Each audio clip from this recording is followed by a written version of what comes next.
What's going on, Fortnite fam? Welcome to the Fortnite Champion Series. Yesterday, we wrapped up the semifinals in the competition, which means today it's time to be rebooted. One final opportunity to make it to finals going into next week.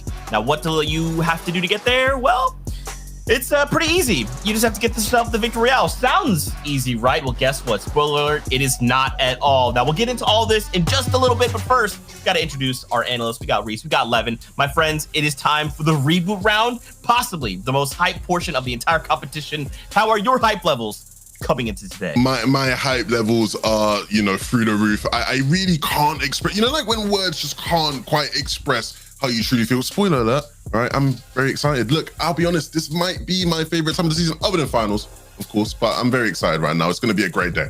Yeah, and look, I think a visual analogy will set up the comparison between today to yesterday, right? Yesterday was pretty hype, but in comparison, right? Like, So, we'll see. What? Yesterday, right? I was sleeping in comparison to how hyped today's reboot is gonna be, because these games are always the best. They are always the best. They keep us edge of our seat. We're awake. We're buzzing. I don't know if you said anything because I didn't have my headphones on. Genuinely, can't wait. Reboot's the best. I've done it, ladies and gentlemen. I've got Reese to embrace his inner Zeke, and that is a win in my book of the day. So the rest of the day doesn't even matter to me. Okay, we're going to keep the ball rolling because we got a lot to talk about. Really quickly, though, watch.fortnite.com. It is this exact thing. The stream is the same. The difference is you also have leaderboards, as well as some fun trivia. Check that out if you want to. Now, let's take a look at this overall tournament format. Now, you've seen this before. It ain't scary no longer. Guess what? That's right side of your screen, we are in the reboot round. So yesterday, we had semifinals. We came from the qualifiers. That was 3 weeks of action.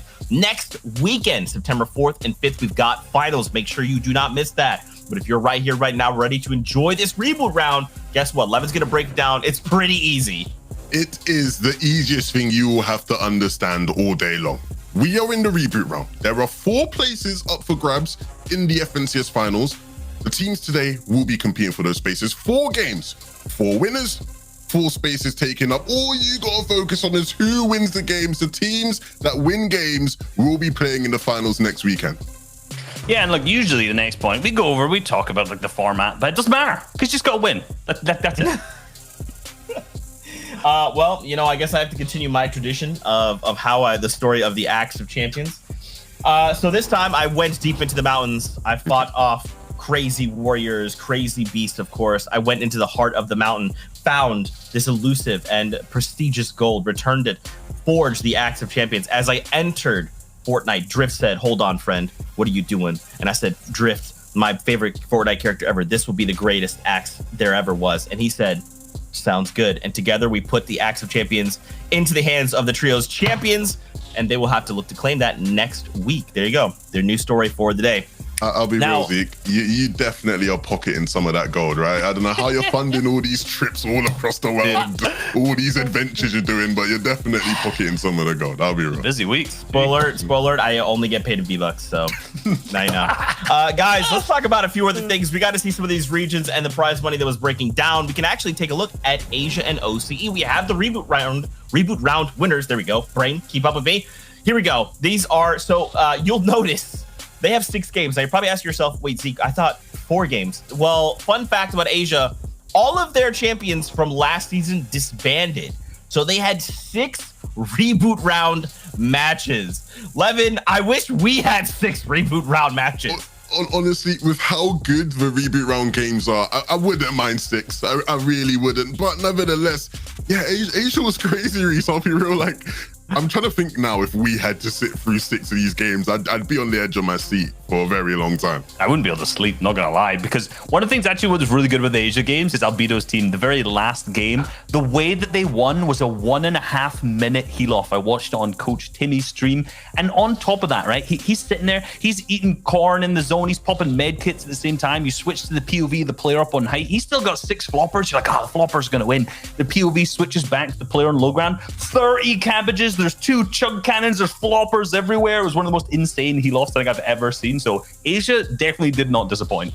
And the beauty of it is that's probably not going to be the last time you see something like that, like across the next couple of regions. Let's look at OC though, right? Because OC has also had its reboot round. This region had 4 games very similar to EU, and congrats to the 4 teams who actually will be making it through. That's always the big thing, right? You got to congratulate these guys, because to actually go into a day of Fortnite where all that matters is to win. Like, we've seen tournaments, right, where a team will have a brilliant performance, they come first place by miles, but then they haven't actually won a game on the day.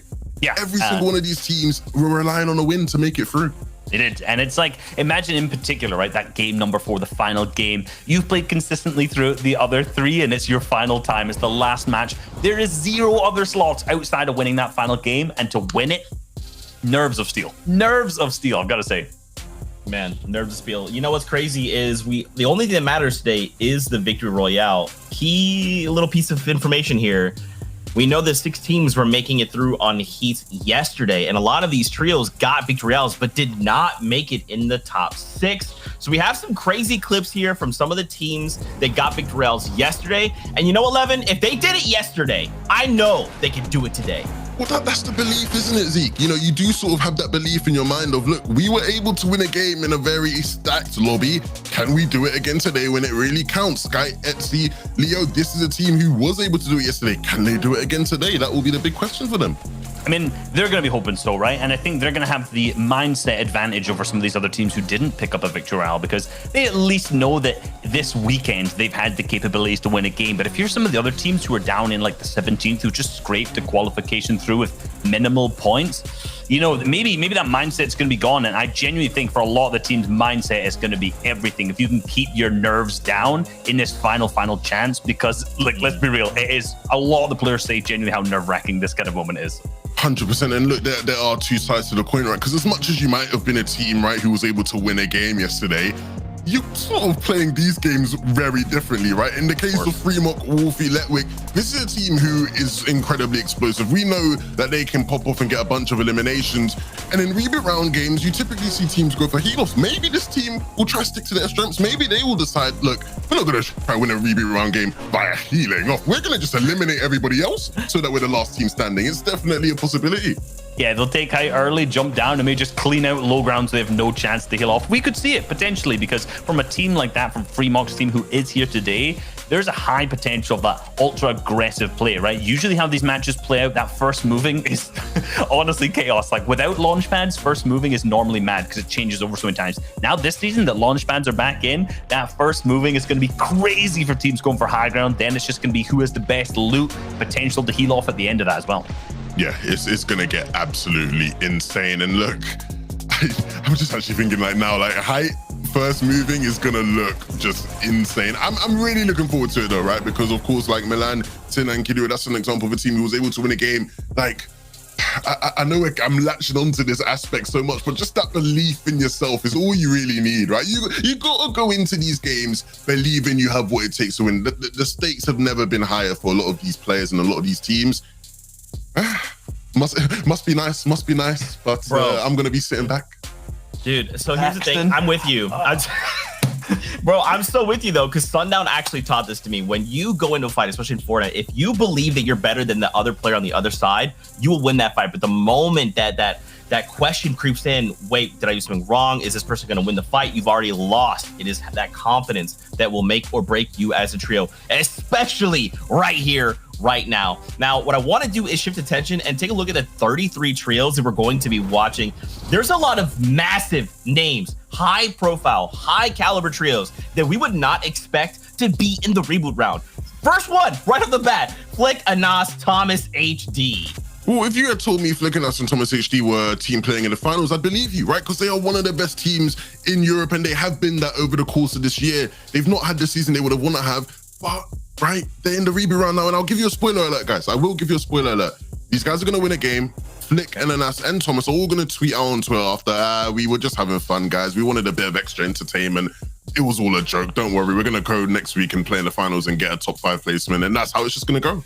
Yeah, just PR farming. They know exactly what they're doing. Playing as many rounds as possible before they get into the finals. But look, we do think, let's be real, we'll come to that later, but we're all pretty certain they're going to win the game today. It will be a big upset if Flick and Nas and Thomas don't manage to pick up one of the 4 victory royales today. Same with some of the other teams. We've seen Link, Fury, and Irizumi do really, really well. And another team that I've been talking about all this season and last season, I'm sure, Levin, I know you're sick of me talking about them, Zico, Sun, and Jules, who last season came 10th overall in the finals. They had a very, very interesting, like, super psycho high ground playstyle back that season. Now, this season, I've not seen them do that so much. So, again, they might just go back to the rules and say, you know what, we're going on height. We're just going to go for the VR straight away. So I'm sure they're going to put on a show as well.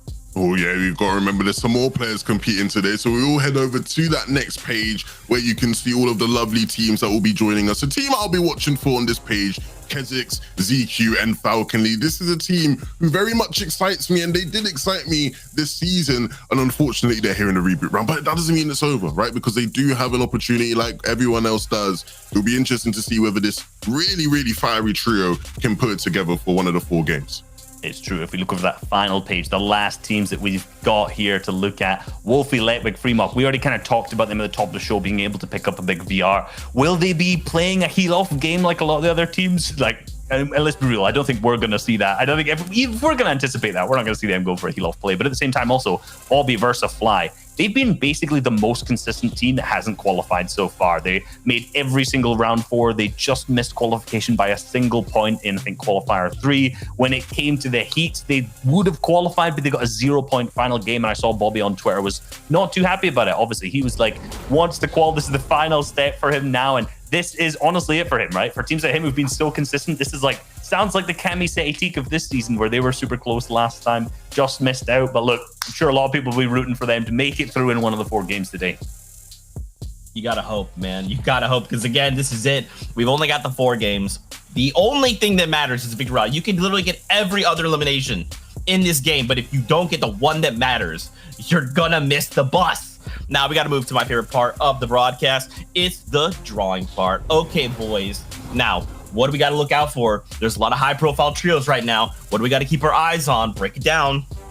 Well, what I will say to begin with is, you know, a lot of the time in these sort of games, you want to avoid contestation. We know how contestation goes. We did a whole breakdown of it yesterday. There's just too much risk in it. There are a lot of the time it's too much risk. So if you're a team that is getting contested, you're probably going to look to disengage. But the problem with disengage is you have less loot. Less loot in these kind of games isn't the greatest thing, is it, Reese? No, it basically, you need to be solidified for endgame. You know, we're going to see teams who are set up properly, right? Like currently right now, there's 2 splits that are looking awfully bit shambles. We've got down here our current FNCS winners, drop spot, and down here 2 teams contesting these kind of poverty looting paths, which, you know, if you're not going to get that much loot, how are you going to win the big games out from that, in particular when you're looking for heal-offs? You've got one place that will be looking awfully contested, and potentially some heal-off strats from Orchard, because we've seen it's possible to win a game just by doing a heal-off strat in Orchard. But I think one of the most important things to know, honestly, is that right now, drop spots, just throw them out the window. I don't want to say who cares. But at this point, the early game is not what's going to matter here. What's going to matter is the end of Victory Royale, how you get yourself up throughout the rest of it, where you're positioned. Things will change up, right? If you're contested game 1, hey, your other team that lands there might win the game and they're gone for that next one. So you're set up too. So I love the drop spots. Usually the drama, the beef, the storylines are always so good. But when it comes here, it's just not as relevant. We're just waiting for the end games. That's it, man. That's all that matters. In case you're not catching on, the Victory Royale will literally change the outlook of the remaining games, right? And we won't know that until we can see that game. Really quickly, let's touch on predictions. And we'll be updating these if the trios we do predict make it on through, so don't worry. But Levin, Reese, Sancho are all in agreement here. Flick, Anas, and Thomas HD will at least win a game of the 4. Well, I think it was so important that we highlighted this because at the end of the day, when we look back, you know, in a couple years' time into the ancient Fortnite scrolls, let the history book show, right? Flick and Ass and Thomas were a team that we all absolutely expected should make it through. And they should be winning one of these games, right? It's so hard to predict a reboot round game, but if there was anybody that you'd think in this lobby was going to win one of the 4 games, it would be these 2. Yeah, and look, that's why 3 of us have predicted them overall. And so far in that drop spot, there's Dirty Dogs in every trio FNCS in Chapter 2. They have been there. So it'll be so odd to not see them this season. So look, it'll be interesting watching them throughout the day. One last Vodasai and Nikov, a team who've been really good this season again, coming out of steamy stacks, a little bit contested, like we already mentioned for some of the other teams, but definitely have the potential to win one of these 4 games as well. Oh my gosh, just to think about it, man. Thinking back to that list of the 33 we saw, so many of these big name trios we're so familiar with, man. They may not make it. There's only those 4 spots. But that's enough from us for at least right now. We'll be breaking down the action after the game. But you know what we got to do? We got to hang out with Sancho West and Shio Wager. Rather, excuse me. So we're going to go over them in just a little bit. Really quickly, guys, I'd love to hear your thoughts. I mean, do we think it's going to go to a heal off? I just cannot imagine that is what's going to happen, right? Like, if that happens, something has gone wrong, right? It's either we're going to see everybody go to a heal off, or there's a trio saying, listen, no. We're coming out of Storm. We're going to find you. No chug splashes for anyone. We're going to get the elimination, and we'd like the victory royale. Yeah.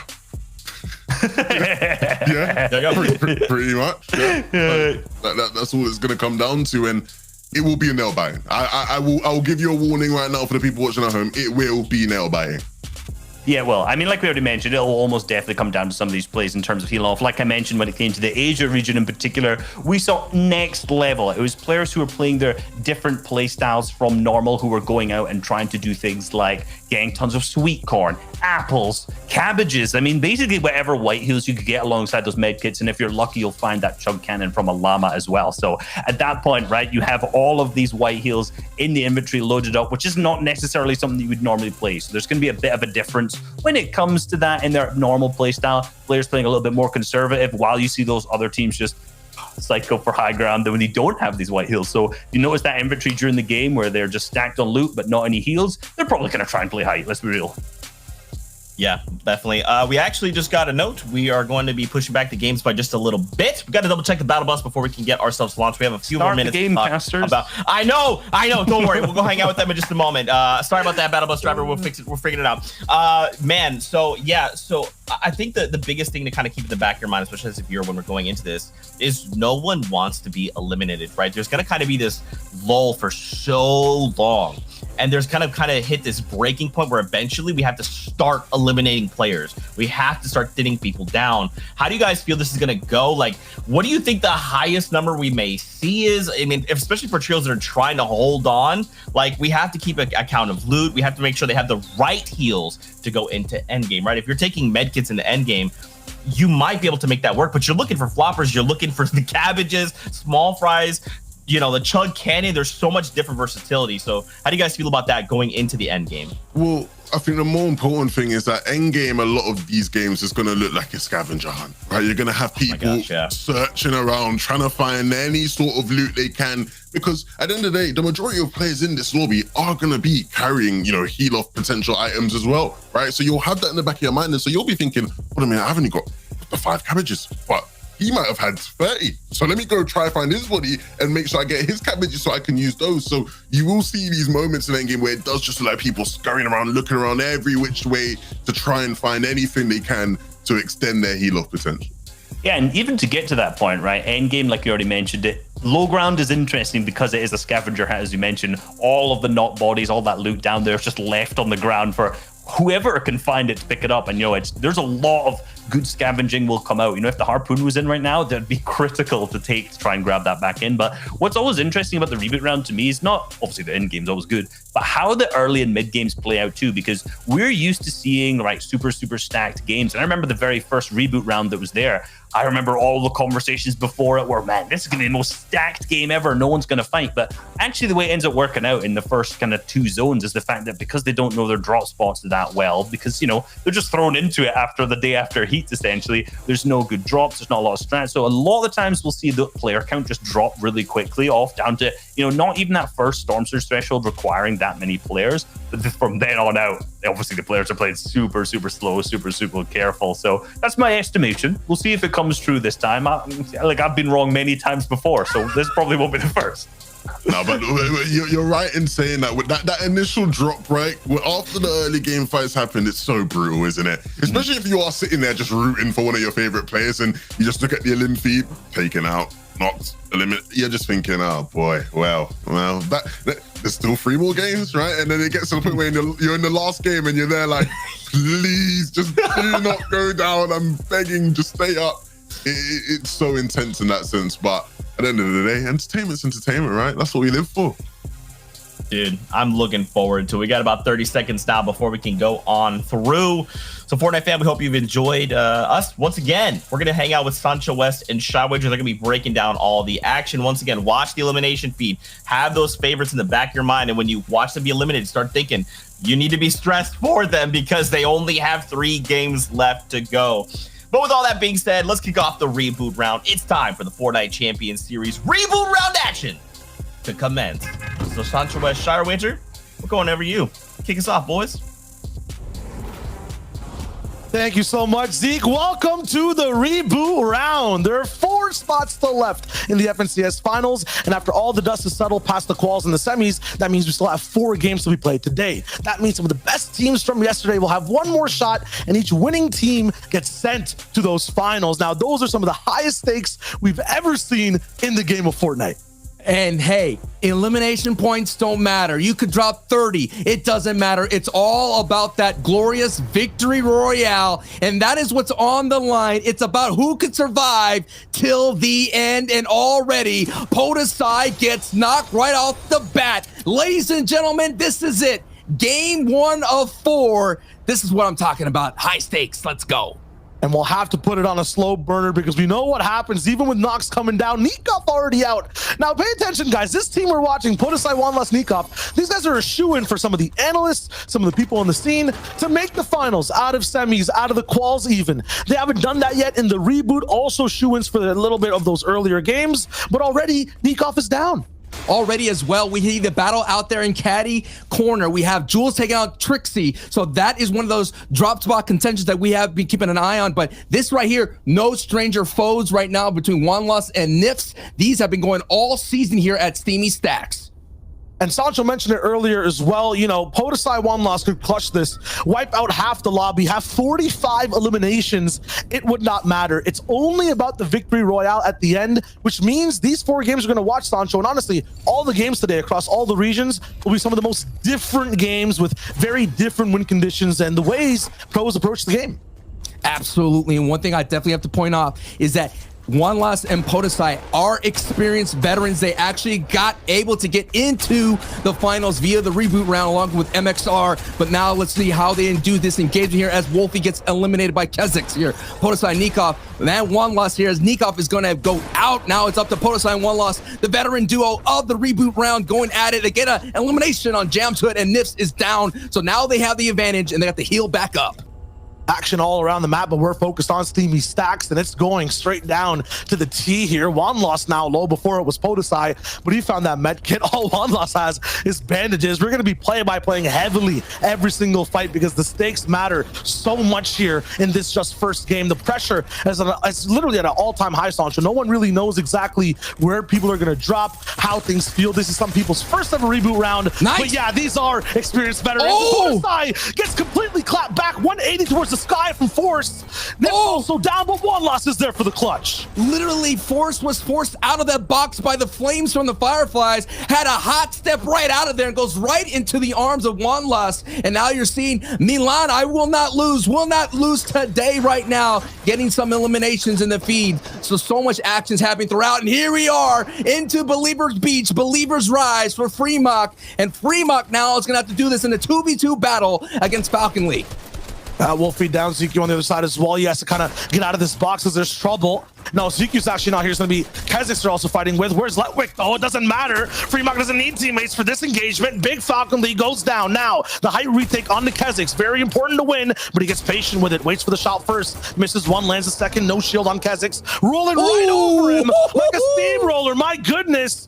Iron him out. That was huge from Fremont. Some 6 side jumps and a great ramp flip right there. And now we're going all the way up to the north side here in a Deep Woods dish. And it's Paco, MXR, and Gray who's knocked. But hey, they've been holding down to the Deep Woods dish very well. We've seen them taking on anybody landing here quickly. So Paco, MXR, like I mentioned, MXR, the veteran of this trio when it comes to reboot rounds, was able to get a victory. And Bobby is trying to come in. We've been seeing this in the qualifiers this entire time, Shio. But this may be something where you're sticking your hand in the cookie jar and your wrist is going to get slapped. No, honestly, Gray, MXR, Paco from semifinals to every qual week as well. They're playing horde mode at Stealthy Stronghold, Sancho. It's a team they have to fight off spawn, immaculate defense. And then after that, 4 other teams end up rolling in, taking them out. They're experienced. They understand. It's kind of like they've time traveled now in the past and know exactly what to look out for. Very good defensive positioning there from Paco. They'll be hopefully able to get Gray back up. We'll see. But it might just be a 2-man operation here out of the Stronghold. And you gotta root for that Bobby's trio who has been so close multiple times. They are definitely the Seti, Kemi, and Teak of the EU region when it comes to the heartbreak. And they've been sent down to the reboot round, and they have 4 opportunities like everybody else. And already we have eliminations. Trixie trio's out, and Caddy, Pablito's trio's out. Falcony, Nips, and Claire's trio all been eliminated here in game 1 of the reboot round series. It's a lot faster today on the reboot round. Usually we see many teams being passive, holding their own and waiting for the end game, but people definitely want to jump the gun first and stay in control. Kello right now steaming a little bit, looking for the shot, but he has a little bit of the high ground positioning. Doesn't want to give it up. Sniper Shakeoffs and Skyzoo, another elite team who's going to be waiting down below. But Pablo, Tomsy, Bloomy, they're here. And it looks like Paco's all alone. Oh no, taken out in an instant and shaken down. We're going to find out exactly where MXR is too. This spells trouble for our stealthy team. I have to respect Bloomy. Normally with the name switches, I get, but Bloomy's changed his name to Bloomy Dangerous. And Bloomy's out here trying to get into the reboot round with some pizzazz. And here we are, MXR have to be able to be careful here because the shakedown did happen, but it looks like he was a little way too far for that. So MXR with the 2 reboot round experience from season 5 and season 15 and season 16 here is going to have to make a miracle happen. But hey, at least they got 3 more chances to go. Yeah, 1 extra reboot game overall. And man, we started off hot and only got hotter, Sancho. I mean, I'm still, once again, used to people scoping things out a little bit, playing for those surge thresholds overall, going for mid-game rotations, but early game's not over yet. These guys don't want to leave anything behind in the first game. Bad Sniper's still waiting for that first move. One thing you got to keep an eye on when it comes to Bad Sniper's inventory is those 15 cabbages. Valuable time would be afforded to here, but you're right. Everybody's getting hot. Last season, the first elimination happened a minute. Right after that, it got cooled down into the next 5-minute mark of the match. So now you're seeing the pace has been picking up. And I think it's because the experience of everyone's having, because this is our 3rd iteration of the reboot round. The same teams you always end up watching the reboot round. So, if you have 30 or 20 of the same people coming back, eventually, they want to be those 4 or 3 that leave. And Snooze Lose wants to lose no sleep at all for this moment. He's going to get hit a little bit and woken up by what looks like Shake causes pump shotgun. Everyone will back up and reset a little bit. The Scorny Complex fight should go to a complete disengagement. Both trios have experience here. This is their landing spots. We've been seeing in the reboot round, there is usually a shuffle. Maybe a spot opens up. Someone quals through already, so spots open up. But now let's take a look. This is going to be a north central zone here. So the home zone will definitely favor the team that's landing in Craigie Cliffs and Corny Complex. You're seeing this battle here in dead center. And already you see a team setting up at Zate Hill looking for those valuable Storm Surge tags. And we already seen a lot of reboot rounds do end up ending at Scenic Point. Absolutely. And every time there is a south type rotation all the way up to the north, it feels like a lot of people get to save their resources and pads compared to going from north to south. We end up seeing so many retakes towards the end of the game. Just saw Thomas HG on screen right there. He might be one of those, individuals, that trio right there, to be able to take that first game or at least one today. That's the community's hope. But as they rotate, there still are battles inside the zone. This one is going to its absolute limit. Onyx now taken out, leaving Kettle and Snooze by themselves.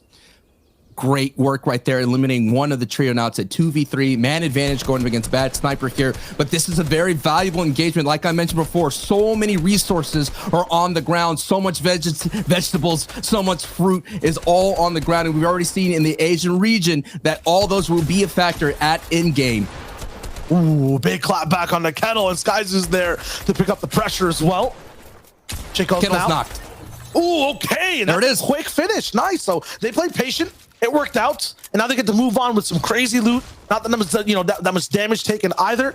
And once again, though, those elims, they won't really matter for points, but we'll give them a better chance with their loadout entirely, moving on to the later portions of the game.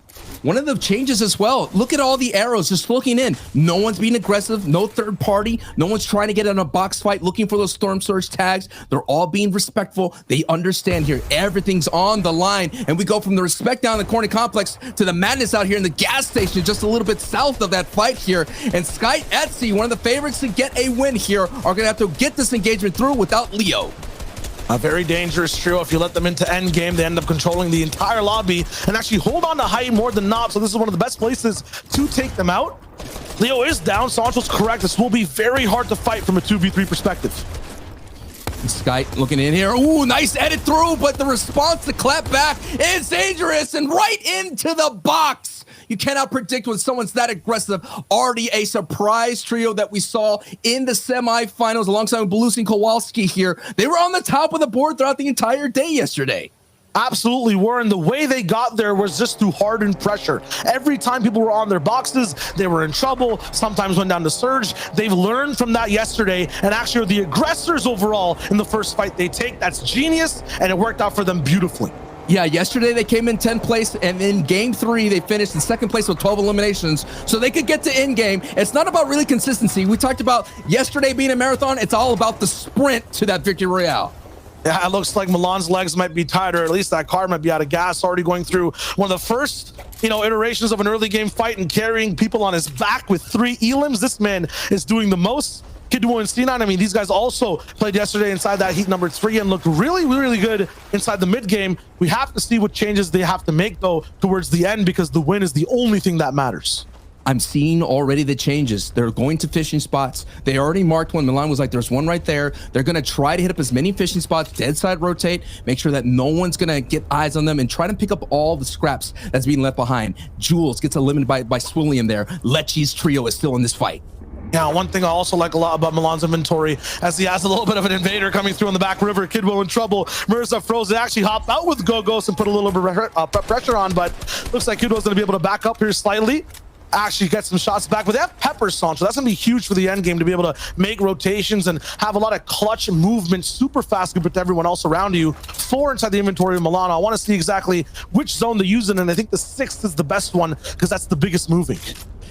Oh, well, what I'm enjoying right now in the reboot round is everyone usually has the same ideas, and Frozen Trio had the same idea. Hey, let's go ahead, dead side rotate. Let's go to Stevie stacks. Let's go, and then we'll use the stack. So this is what's all on the stake here. Is everybody does as Celium gets an elimination on Zeiku. Oh my goodness! So Jules' son's trio is in trouble in shambles. They may be completely out here, but they started off hot, getting Trixie's trio out of the fight. But now we go for a trio that has been started off. Their son is still alive here, but we go from a trio that's been the hottest throughout the entire time, but they're just picking the wrong time to cool down, and that's Bobby, Fly, and Versa.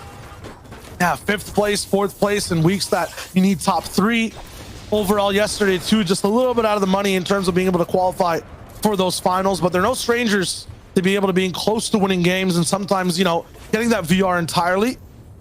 At the same time, I want to see exactly them actually turn on the gas, actually make proactive plays, because so far just like to live all the way towards the end game. We go from a trio that hasn't won in a victory royale in a set lobby, from Bobby versus Fly, to a trio that everybody's rooting for, and this is still a tough out for Flick's trio with Stir6, Crizzy, and the other play well boy. Thomas Safety, there it is, gets that knock on Cisse, so that's someone else in this engagement here that's sticking their nose in this fight. But now we have a standstill, couple of grid spaces between the two, double edits looking through, no hit connections. It's going to be a decent fight here, but that other one, Cisse's trio, may still be a problem or a nuisance here. As you're seeing that it's still no angles on the backside. It's just a couple of standstills, 2 lines drawn between as, hey, nice, Sun gets another breath of life with Jules coming back, but he was only able to bring back Jules. So the Sun and Jules duo now face Storm Surge, and that is something that is another person, but hey, go back to the fight that's happening here. Thomas and Bettles exchange glances, and Thomas AC takes the brunt of that trade, and he's got to dip on back, and this is what's going to be dangerous because so much resources and heals and shields are being eaten up right now. And even though Jules just got them back resurrected, Rotary gets that knock right then and there. I think Thomas is actually pretty happy about that trade as well, because they went from 90 above in terms of the damage threshold to 395. And yeah, I was going to expect that Thomas HC probably edited that pyramid, hit his classic sniper shot straight to the head of Cisse. That's going to make those people rotate immediately. They don't want anything to do with Thomas HC next to them in their bases. Oh. Wow, Flick taken out in that fight. No. We have to go back to see that, and yes, nicely done. Anas and Thomas HC now have to go on. This is going to be a very dangerous situation. Fettel, when it gets that elimination, Huddy gets knocked here, but Anas and Thomas HD here now on the full defense with a man disadvantage. They're trying to hold the line together, dipping into the hard mats, going for the layer change. But now they're teetering here, and for them to go out before the mid game will be huge, Shio. And it's going to send shockwaves as Anas gets a little bit tickled from the backside, and the lobby focus is now real. This is it. Oh no, Anas, the pressure too much right in front of his grill. Now Thomas HD without any shield, backing away before, and that's it. Gone. The predictions from the desk and here in the caster's booth out. And Shio, so far predictions are not coming through for both of us. Maybe Pawnless and Wanless can change that, but that's going to be like Levin would say, a shocker. I am actually not shocked at all for Thomas HD's trio not doing well in the first game. I feel like this is a trio that ramps up the longer the process goes, the more games are played overall. They learn, adapt, and few of those power trios go out that are looking to hunt people down. There may be a game 3, game 4 win coming in on the day. That I feel like is absolutely expected. They will only get stronger from here. Man, that's a very, very, very nasty way to play this reboot round, is to say, okay, 3 and 4. It's beyond risky, beyond but risky. It's what they do. You look at, their super final performances. It's all about those last games. They come in all the way up to 4th from like 12th. I agree. But this is reboot round. It's different. It's different, man. It's not about, trying to be consistent, to be in the running, to be in the business, as you would say. The business is here and now, because you could get shut down quickly. And we've already seen great trios like Cammy, Seti, Teak lose it all. And they were so close. So, hey, that could happen to Thomas H. and Flick and Nas. They could be those top winners. But for them to go down in the mid game, that raises a red flag. It does, because usually it is a mistake somewhere in the end game or a zone that's a little bit untraversable. We'll have to see the changes they make and who they maybe decide to base up beside come the next game. Maybe play well. That entire trio is not there. In game 2, they end up winning out this game. You got to remember, any teams that win out are not able to play the next game. They get straight sent all the way to the finals to jump on the bus immediately. We have 4 waiting for those 4 trios that roll in on the day. Wolfie, Freemock, and Letwick. You saw that clutch all the way from Freemock at Believer Beach in the early game. Let's see where it can lead, because right now Wolfie, there's a few items up here, but it looks like they've gone through a bit of half pots or other heals to get to this point. They've taken a lot of damage, and they're not stopping now. Freemock taking another free hit as he moves. CL02, huge trio to talk about. Insane in the way they were playing, I think, Qual week number 2, and now they have another chance after those semifinals to clap back and maybe make those grands. Syra Legacy looking to cement their legacy into the finals here, making their way through. We did see a taste of what's happened in high ground. That's Kylex's trio alongside Sir William and Lecce here, having this monstrous type of complex. It looks like one of those, those stream fans, so to speak, making a heart, but this is a very black heart that's sitting up there looming in the distance here on top of the high ground. This is what we're talking about here. So many trios that we've been rooting for, that we've been watching, that we've been casting throughout the qualifiers, who've found success, who seem to slip out of the top 3. And then when they get to the semifinals, they slipped out of the top 6. But luckily, Link's trio was able to stay with the reboot round, and they still are a trio that could get it done and get into the finals with the win here today. We'll have to see once again, north side home zone. So Juan Loss, Nikov, Podesai from Steamy Stacks. They're kind of feeling the pressure to win this game. Same thing with MXR that you see across the feed, but we know they don't have a trio mate with them. Rotary also usually ends up falling down to pressure at this point when the lobby focus does come through. Looks like Fury gets a big clap back as well to one of those box edits. These guys have to quiet down, but they've done the damage. Rotary now kind of shaking inside the box as Gray finds a nice edit on him. This is the trio I really want to focus on, though. Podesai, Nikov, Wanlas, they have the potential. They know how to navigate this zone. Usually when we see the zone go up north, they have very good placements overall. Some were also close to wins. This might be the game for them, but they pull a max half and half. This will be disastrous on their overall map count. Might even cost them the launch pad. We'll see what happens, but it's not the best spot to be in. Not at all. And they've only got 1 victory out in a set lobby, and that was in qualifiers 2.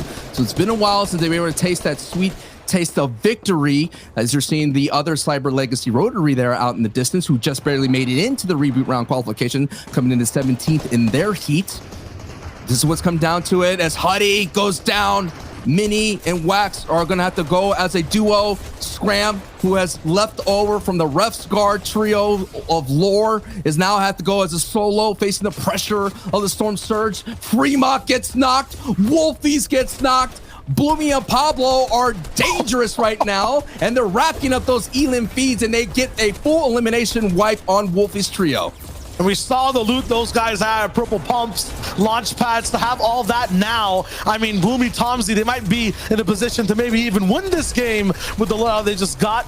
At the same time right now, looks like L2R2 up top on the right side is looking to finish off a few eliminations. Maybe pick off Mini as he's moving around. Scram will have to try to clutch. He's down on Surge as well as he'll move through this zone all the way down towards the bottom side. There still is one red arrow all the way out in the storm, making sure that rotation comes in very nicely. But this is where things get intense. 25 seconds where the thoughts on everyone's mind is, hey, hopefully the zone pulls my way. Hopefully we're not going all the way up a mountain or down in the dirt towards the Gulf where it's going to be intraversable to build. Everyone wants the favor. Who will get it, though? The first game of the reboot round where the win only matters. Zone 6, first moving's revealed, and it goes towards the Gulf. Down the elevation, there's about 2-3 trios who are having the front side. A majority of the lobby is going to have to wash over. This is going to be the rotation, a critical point in the match, because this is where you start seeing people going for height, and height is where you win victory royales, and height has been crucial for reboot round winners to get into the finals. Kylix, William, and Lechi, they pad over, and now they are on top right now, but you saw so many resources used to hold on to their complex. Can this be that critical rotation that gets them through? They're going to have to make sure, though, Shio, that to stay on the front side and watch out for Bloomy's trio, who is going to shoot on through. These are going to be very important tags to get to stop them from building up height. It's Lechi's trying to build up, but Swag lands on Lechi, and more people are landing on Lechi, who's trying to hold down. Bloomy's cranking with those 90s, trying to get height, and I think so much has been used. This is what we're talking about, ladies and gentlemen. Oh no! Kylix falls down, and Bloomy and Tomsy and Pablo hold on to height.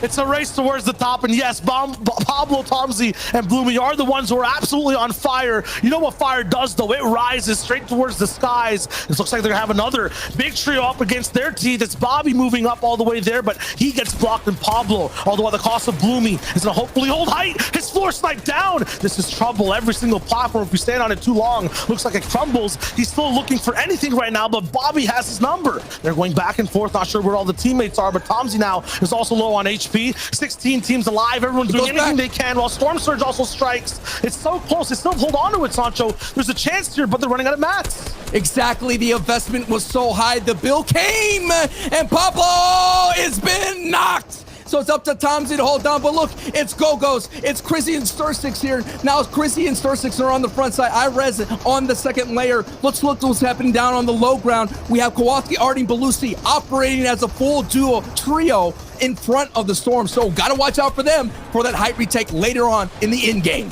Everyone playing to their strengths. We have the Apex play well combo, trying to suppress everyone on height. Yes, already down below, operates low very well, but pay attention to mid-ground as well. Cyber Legacy, the big three are there, and they always make sure to trap height, stay right below them, and Shadow waiting for their chance to strike. These retakes are not done yet. The play well combo knows too. They're slightly building a little bit higher too with these wooden mats. Anything can happen as the zone bounces back once more. Oh my goodness, it's going up this elevation. That's gonna be huge, and Artie's going up. Here we go. This is gonna be the fight. Does he land on height? No, he just glides on through. And the main man you gotta watch is Chrissy. Chrissy has so much heals, so he's gonna be that win condition here for the reboot round, as the other lobby that's down below is gonna deal with the shooting. Like Sundown was saying, Chrissy goes down. So many cabbages will fall, and it is Chassis at height alongside with Z Andy, who wanna cash. Come on, it gets chopped. What a huge chop. So many people, and it is to play well with Apex's Chrissy that get that big chop and may benefit from all that madness. They are not leaving today. They got height once and do not want to give it up easily. Andy, though, is still up top there. Star6 now has a deep dive into his heels to maybe stay alive. The second chop. Andy lands. Star6 is still looking forward. Andy finally spots him in the storm. He's up against the clock in time, and there's nothing. It's run out. That trio's down, but at a huge cost to Andy's. He's a solo now trying to win this game. Snagged and Legend go down in the feed at the back as well. Play well wiped. Now it's up to Andy to try to solo clutch this against a slew of teams. Here we go. It's coming down to it. There's 6 trios that are in the fight. Flurry lighting up the feed, and One Loss has been eliminated. Legend has been eliminated. Snagged has been eliminated. But Andy, can he do the solo clutch? We've already seen some insane clutches here for the reboot rounds across all the regions, but this would be one of the best of all time. Is able to hold on. He gets elimination already, but he loses his advantage. But he gets a knock on Steelix here. He's gonna have to hold on now. People shooting in the backside. He's gonna do another. He doesn't see him. Oh my goodness, Shio. He's gonna get the siphon, and he has 6 cabbages. What else does he find here? He gets fluffers. What a big play from Andy. What a big play from Andy. What a big play. He's still going all the way towards the top. He got all the heals and position for height. ETQ versus Belusi down below. They're going shot for shot, blow for blow, and ETQ goes down. What did Belusi find? Because we know Andy's got the protein, he's got the cabbages, he's got the fish pump, but there's still lots of time left in the storm. 2 seconds for Belusi to kind of delay that pump. Still hits. This might just be enough. Andy, the solo man, Rue took height. He just went all the way towards the top, clutched it with a sneaky play at the end. They've won the first game of Reboot Round. Let's go! Sean VP, Andy, and L2R2. They get in with a phenomenal finish in one of the biggest clutches, the solo star, Andy. Shio, whoa, he did it with the way of the gun, and he had the heals to, oh, that was so good, bro. He fought Lumberjacks too, chopped out like 3 times. Wow. And he held on till the end. Took out the person chopping him out. That was one of the play well boys. And then after that, just survived on low in the storm, taking like 7 ticks and finds the big pump and follow up. I mean, is this man the next up and coming clutcher of VU? It has to be. He is the second coming of that Sprite, you know, that moment right there, right? That was it right there. All right, I'm gonna take a breather. Shaw's gonna take a breather. We're gonna take it to Zeke and the boys to break it all down. Andy, my goodness. Talk about taking your destiny into your own hands. This man deserves the MVP of the Year award. Going so deep into the storm, hanging on for dear life, Levin. Acquiring these crucial heals that we talked of at the top of show. And he by himself locks it in for the trio. They're going to finals. I can't believe it. It's so crazy. And you just imagine his teammates. If you're one of his teammates, he had a crazy clutch, right? For him to hold on and win his team the game, magnificent. We can talk about that for ages. But if you're one of his teammates, right? If you're Shaw VP, if you're Trashy, you're sitting there thinking, wow, I am so happy he's on my team. Because what a performance. I was talking to Sean VP today. He tweeted at me. He was like, oh, Sean VP's going to win the reboot round today. And I said, you better win. I don't think they were actually going to do it straight away in the first hit. Brain overload. I'm just, what a game. What a game, truly. I did not think that we'd see a solo clutch to start with coming out and picking up Victory Royale game #1. Like, Sean VP, Andy, Chashi, if you boys are recording, you better be recording. I want to see Twitter right now. We want to see that clip. We want to see it. Also send me it because I want it also too. But put it on Twitter. Put it on Twitter. We need to see the moments of these. They are so good. Honestly, the crucial shots he was hitting. I don't know what Ardy's doing. Ardy, you better wake up in the next couple of games. You can't afford to be doing that over and over again. I'll tell you that much. But the composure, lads, the composure, the shots he was hitting there, even at the very end, right, when he hits Belusi right before, right, the actual beginning of the heal off. I'm thinking, how is he doing this? Like, honestly, he was in full Zen mode, the full package, just flow state overload. Like, that shot there, like, what is that? You know, like, what is that? This guy is on one and well deserved. I mean, honestly, it's so good because Belusi only managed to get that one heal, which was the chunk cannon. You can see him. That tiny shot didn't actually end up mattering, but it's that adds the elimination on top of it as well, which added to their other 10 that they had to pick up 11 total eliminations. So huge from them. And we already mentioned that they need to pick up big eliminations if they're going to win the game, and they had the most. Look, 11 eliminations. Their top placement was 30th. Their heat placement, they came 13th in their heat, right? You know, it doesn't matter if you came wherever in the 7th to 17th. As long as you come today and you step up, there is a place for you in the FNCS finals. Sean VP himself is a former FNCS champion. You always got to remember that one, right? So. Wow. That's it. That's it. I thought it was going to go. Oh, wow. I cannot believe this. So, yeah, you know, we kind of talked about it at the top of the show, but we saw it was super congested there for quite a little while. And then suddenly there was that breaking point. A team started to fall left and right. And a lot of these trios, again, right, like look at us, Thomas, you see these trios and we think are like, oh, yeah, they're going to make it. It's not even a problem. They get eliminated. What's happening, Levin? There were so many fights, so many. I can't even begin to list off some of the fights we saw, but there was so many fights going on. And it's heartbreaking, like we said it would be, but genuinely, like, I do just want to see what happens now. Do these teams, they're sort of forced to take a lot of these fights, but, you know, you've got to just be on the winning side of them. There's nothing you can really do about it. Yeah, and it's their usual mid-ground playstyle, or so their mid-game playstyle, is to take those fights as well. One, maybe pick up a couple eliminations, get themselves above the Storm Surge. They're fine and chilling, but obviously, like you mentioned, in this game, it just didn't seem to work out for them in particular. I want to see another solo clutch, though, in game 2. You know what? That brought the hype from number 1. I want to see it again. Let's go. Man, we'll have to see because it's about that time. We're getting ready to jump back on the battle bus. Fortnite fam, we've got 3 more games just like this one. So buckle up. Sancho West Shine Wager, back over to you.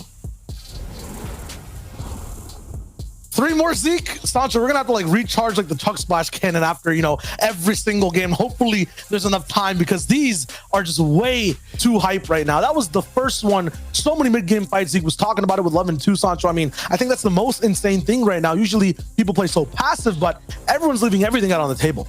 Yeah, it's full send to the finals. That is what's on the agenda for all of the trios. And if you're just watching this for the first time, this is the true spirit of Fortnite, the true essence of Battle Royale. And we already talked about it. It's about survival. And they got it, survival with style. And already the clash up top there in Stealthy Stronghold as Gray gets eliminated. But there's clashes all over the place. And Lazy Lake, we're about to see another clash between 2 trios that have been landing here throughout the entire qualifier stage and semifinals.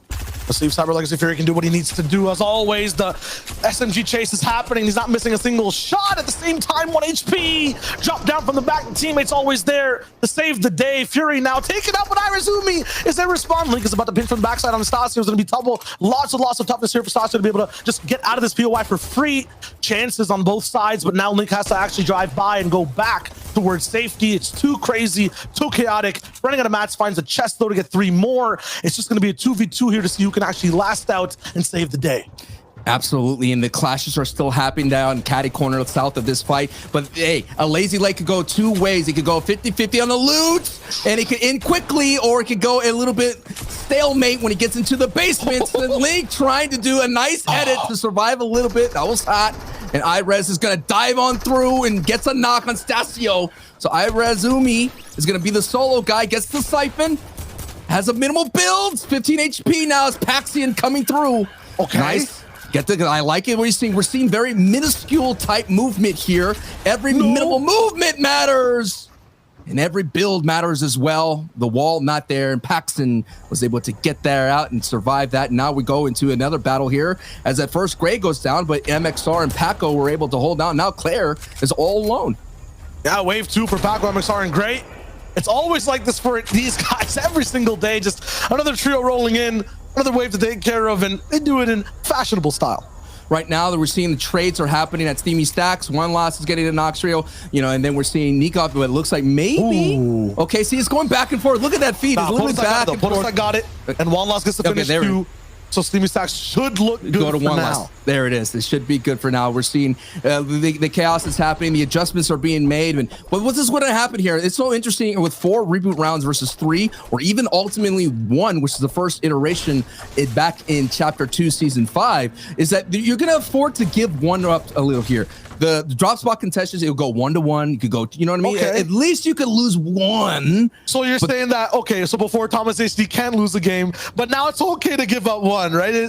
No, I'm saying it's different for early drop spot. That's true. Mid-game, no, that's true. 100%. mid-game, that's where you can't. That's more of a red flag. Early drop spots is like, 50-50, I didn't get the loot, or hey, there wasn't the chest I was looking for there. You have to take the risk, right? You have to do what you have been conditioning to do the whole season. That's correct. The thing is, though, when Gray goes on early, early, or it looks like maybe not even spawned into the game, that's going to be very difficult for your team to kind of defend your drop spot or do that 50-50 conditioning. Remember, for these guys, it's not just 50-50. It's 50-50, and then another team comes in afterwards, and then another team comes in again, and they've been winning those situations. But every time it's Bobby, Versa, and Fly, it seems like a trio. They can't just get by at all. It stops MXR in their tracks, and they'll be hiding in the attic for now. We'll see if they come down later. Paxian, though, the journey's not over. Clutched one fight against the CL boys, who are a phenomenal trio to watch endgame. I thought they were going to win the last one, and now they're in trouble on the back foot. Have to run away, but there's nowhere to hide now outside the building past the exercise equipment. He calls in a taxi, but the fare might be too expensive. Might cost him his life. Those tires have been shot out. Paxian, with -1 HP on the car, drives away before his stop and picks up another. I'm not sure who's running this business, but those are some very well-placed stops. I mean, I would pay that fare. Indeed, it's a crazy taxi fare, indeed. But hey, he gets a ramp. Look at this. He's styling. He's out of here. He's trying to stunt right out of here. Wow. Check this out, y'all. 4 out of the 5 EU Reboot Round winners have come from the final heat. So there you go. Heat 3, essentially, all basically coming out of it right now. And that includes the past, but right now we're in the present. And like I mentioned already, if you just missed it, game 1, Sean VP, Z Andy, and Ace of Spades, L2R2, which should be a lesson to you, Chassis. Keep it chassis, not L2R2. Were able to punch their way into the finals with a chaotic finish, and Sean VP's trio was a Cash Cup winner in the very late stages of the season. So using the Cash Cup to prime their way to get themselves ready for the FNCS. And speaking of prime and ready, Anas, Thomas, AC, Flick, if Shio is predicted, they do have a home zone kind of advantage here with Zone 1 being revealed. They're prime. But they're prime to win this one, at least. Hopefully. So when it comes to home zone advantage, I always look at the POI that's the most central inside the circle. So I think home zone for this one would be kind of Lazy Lake or Misty Meadows. Dirty is kind of like an advantage for them. They get to move in. That's what I mean. Yeah. They get to play their Storm Surge route completely. Now, if the zone was slightly higher, I would say Dirty has a very good chance of winning overall. But the issue, right, Sancho, with this zone is that it could pull all the way down to the bottom left. Right. Still on up at Slurpee. That is a very bad zone for Flick and Austin Thomas HD. Now, if it goes to the mountains, if it goes to Caddy, that's a little bit of, you know, maybe more than home zone advantage, but we'll have to see. And yeah, you're right. I was talking about game 2 and 3. These guys learn. They might be, you know, a better chance for them to win. I think they've tried something mid-game and it hasn't worked out. Might go back to classics right now, but it looks like they're taking their sweet old time looting up their POI. We'll see what they get to do. Scram, you were talking about him last game. As the solo got pretty far, I feel like the entire trio needs to stay alive if anything happens there. But we're back at Holly Hatchery, Freemock, Letwick, and Wolfie. Wolfie's already low HP. It's all up to Freemock now. Once again, can the man clutch another time? All eyes on Freemock here. Nice ramp edits. Doesn't find him. The L2R2 Axery just getting away. But Freemock now with, again, the clutch factor on his backside, returning back to where he was able to make a staple last season, which was formerly known as Holly Hedges. So we're seeing that Believer Beach may be a little too hot, maybe rotated late out here. But Freemock had definitely a great chance of getting through, but he got eliminated right when we were getting into the end game. Of course, if first time tuning in, Holly Hatchery does have some alien biomes here that have low gravity. So this is not a trick among your eyes. But that still affords Freemock the ability just to get away a little bit more. And we're seeing another, you know, they're just going to hold on to those cards, the enemy team, I think.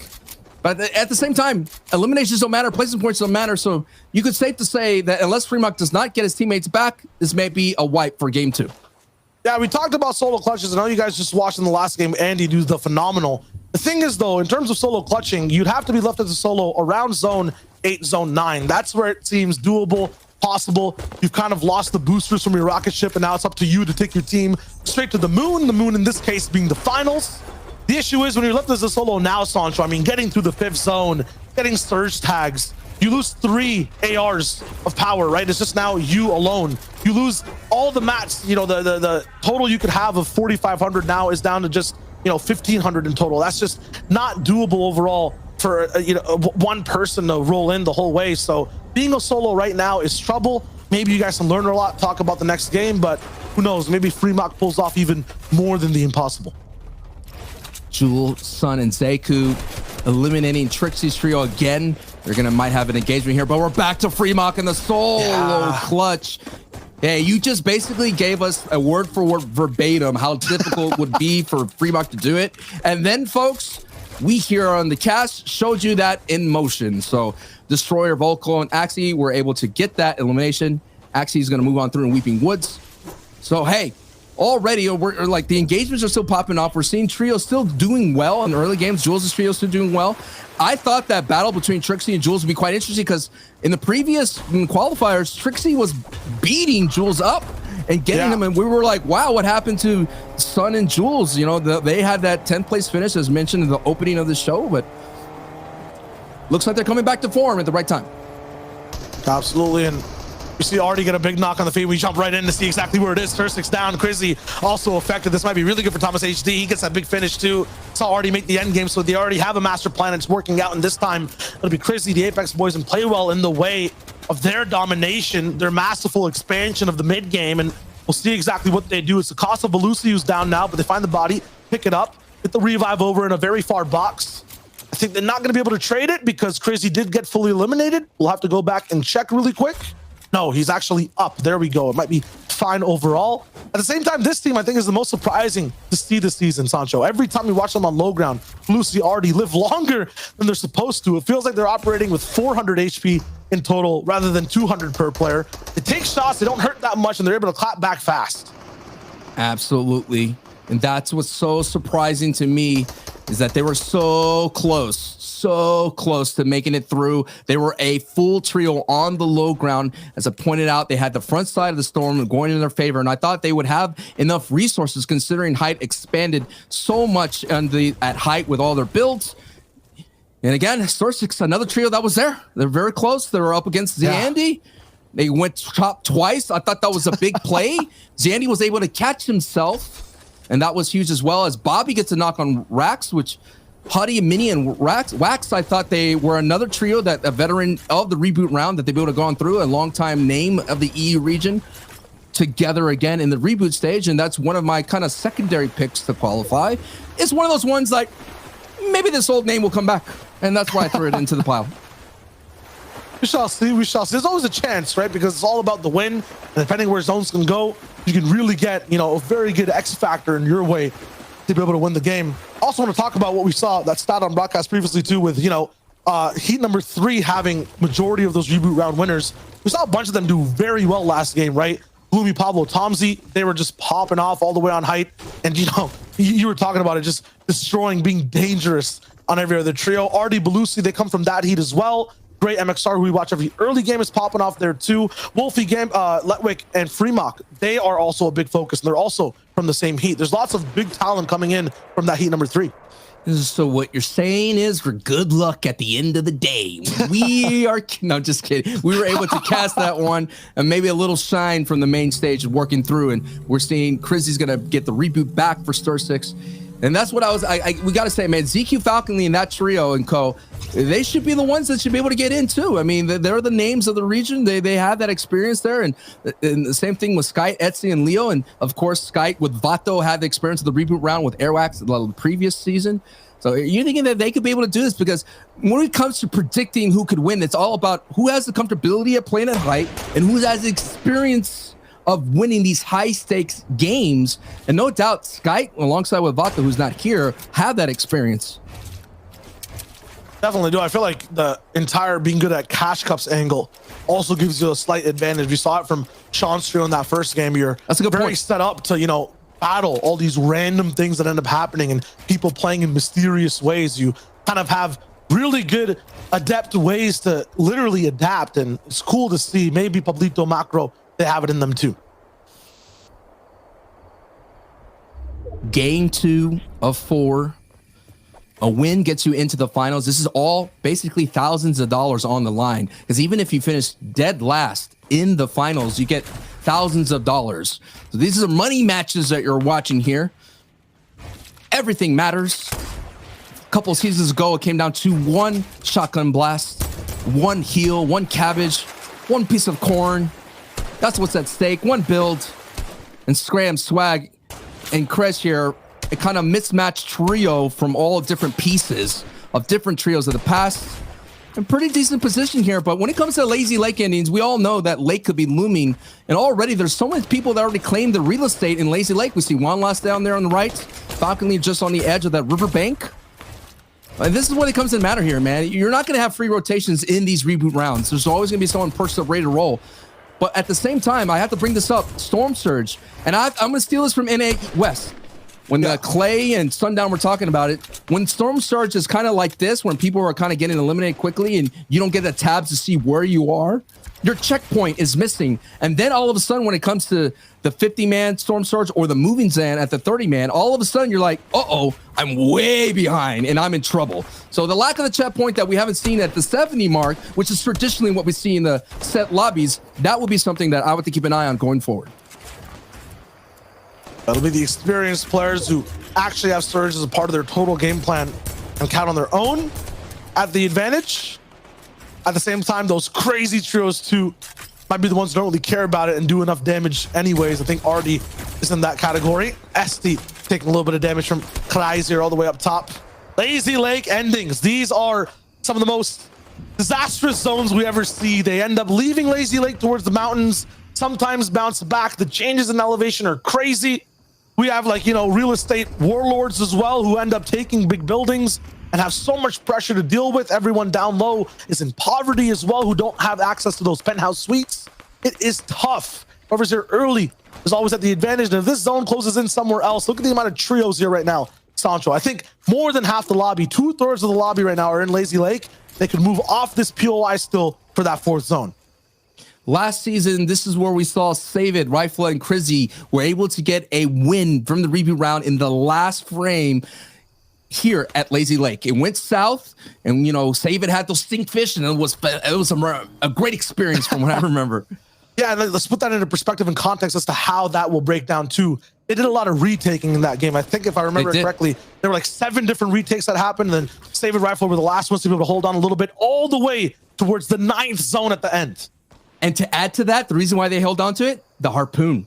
Harpoon was huge. And that's not here. So it's not here. These guys who have early height, they can't keep it as much. The people who take height at the end, you saw with Andy, it was still so difficult to win. You have to get down there, make it close and personal. So this will not be just, you know, one of the hardest zones in Fortnite in general. You don't have the tools to make it any easier either. This might be the hardest Lazy Lake has been to navigate in Fortnite's history. Here we go. There's that sign here. The reveal of Zone 4. Now everyone's making their movement, their trek. As we see Squint Remix, who are former trio mates of Sean VP, saw his old school trio get through. Now Remix and Squint, who were at in-game, are trying to do that alongside with Cisse. Cisse getting sniped previously by Thomas HD. Now we're taking a look at the overview of the rest of the lobby, who are electing mostly to go by mats. We see Scram gliding over, trying to put a cap on Loki's trio. And they're all on the edge here. So even though normally they're in center, everyone's just capping and sitting on the edge, and they're kind of leaving up the chance at this point when it comes to zone pools for that half in and half out. Oh, exactly. Not only are they on the edge, they're way down low on the ground. Usually you would see people stacked on top of each other like an apartment complex or housing. Right now you can smell the fear in the server. Everyone's waiting. You listen to that. Listen to that real quick. There's one SMG firing on the entire circle. No one else is editing out, going for shots. Everyone is just wondering what to do next. But here comes the dynamite. The wicks ticked a little bit and exploded. Podesai, Wanlas, and Nikov are the big boom that comes after. They try to land a few shots left, right, but nothing happens. This is what happens when, you know, everything starts to close in a little bit. Now they're on the back walls. Cars in their boxes getting kind of claustrophobic. Podesai wants to get out. And finally, they do slightly, but Wanlas has lost so much HP. They have to shoot out the back wall. This is not where they want to be. They have to move fast because they're not even in zone yet. And there's another person coming in behind them. Look at this. No one is above this line of just being all the way on the ground. No one is 2 boxes high. So Podesai doesn't even have the option of peeking his head up. He'll get bopped down like a gopher. This is not about, you know, positioning. This is literally survival at its finest. They're just trying to push on through just to get in because the storm is coming from the backside as the pressure is up front as Nikov gets a knock, and they may be just enough room to breathe here. And Nikov does get that elimination confirmed, but take a look at this as well. Everybody is on the west coast side of the storm here. There's only a few trios who are on that height or just on that mountain, and it goes right over there. So everybody has to move on out and get into the safe zone, as One Last will not be making that trek as he's been eliminated.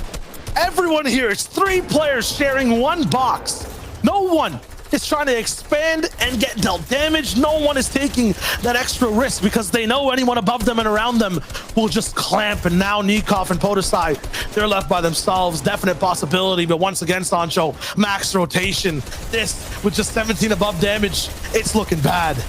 It's looking bad. I have to know who is center of that right there. There's 2 trios who's center, but I want to know who's sitting on top. There's lots of knowledge to gain, but there's no time. 7 seconds till the zone moves, and no one's padded yet. They're all still stuck going for last-minute revives. Everyone on this side of the zone has lost at least 50 shield and a little bit of HP. This is going to be the toughest rotate we might have seen from the 5th zone. Look at Shaykaz. He's still going for beams. They're taking surge and storm damage on the bottom right. Nikov, he's starting to fly too, and everyone's just landing in, so there might not be enough time to make shots, but it's going crazy on the server right now. It was literally a double-decker pad that hit Shaykaz, and Shaykaz is out, but 15 cabbages are on the ground. If the storm goes back through that way, we have to keep tabs on that because that's going to be a big pickup here. So that you see Bad Sniper dipping into the heels, trying to avoid the storm surge, just gets turned off. Nikov there as well. It's going to sit right there with a duo of Nikov and Podalas, and Bad Sniper has been eliminated, but there's some big value in that. Steelix is going to be able to be awarded some cabbages as well, a chug cannon. Oh my God, half the lobby raised right there. We went from so many players down to 45 off of that rotation, and now we're near here we go. I was wondering to know. Anas, Thomas, Flick, game 2, in one of the best positions you could ever want in a Fortnite game, and to get advantage on the circle. Now, this is going to be dangerous, Sancho. We talked about it. 7 height retakes up to all the way to the 9th zone. They will have to do the impossible and defend the hardest high ground in Fortnite.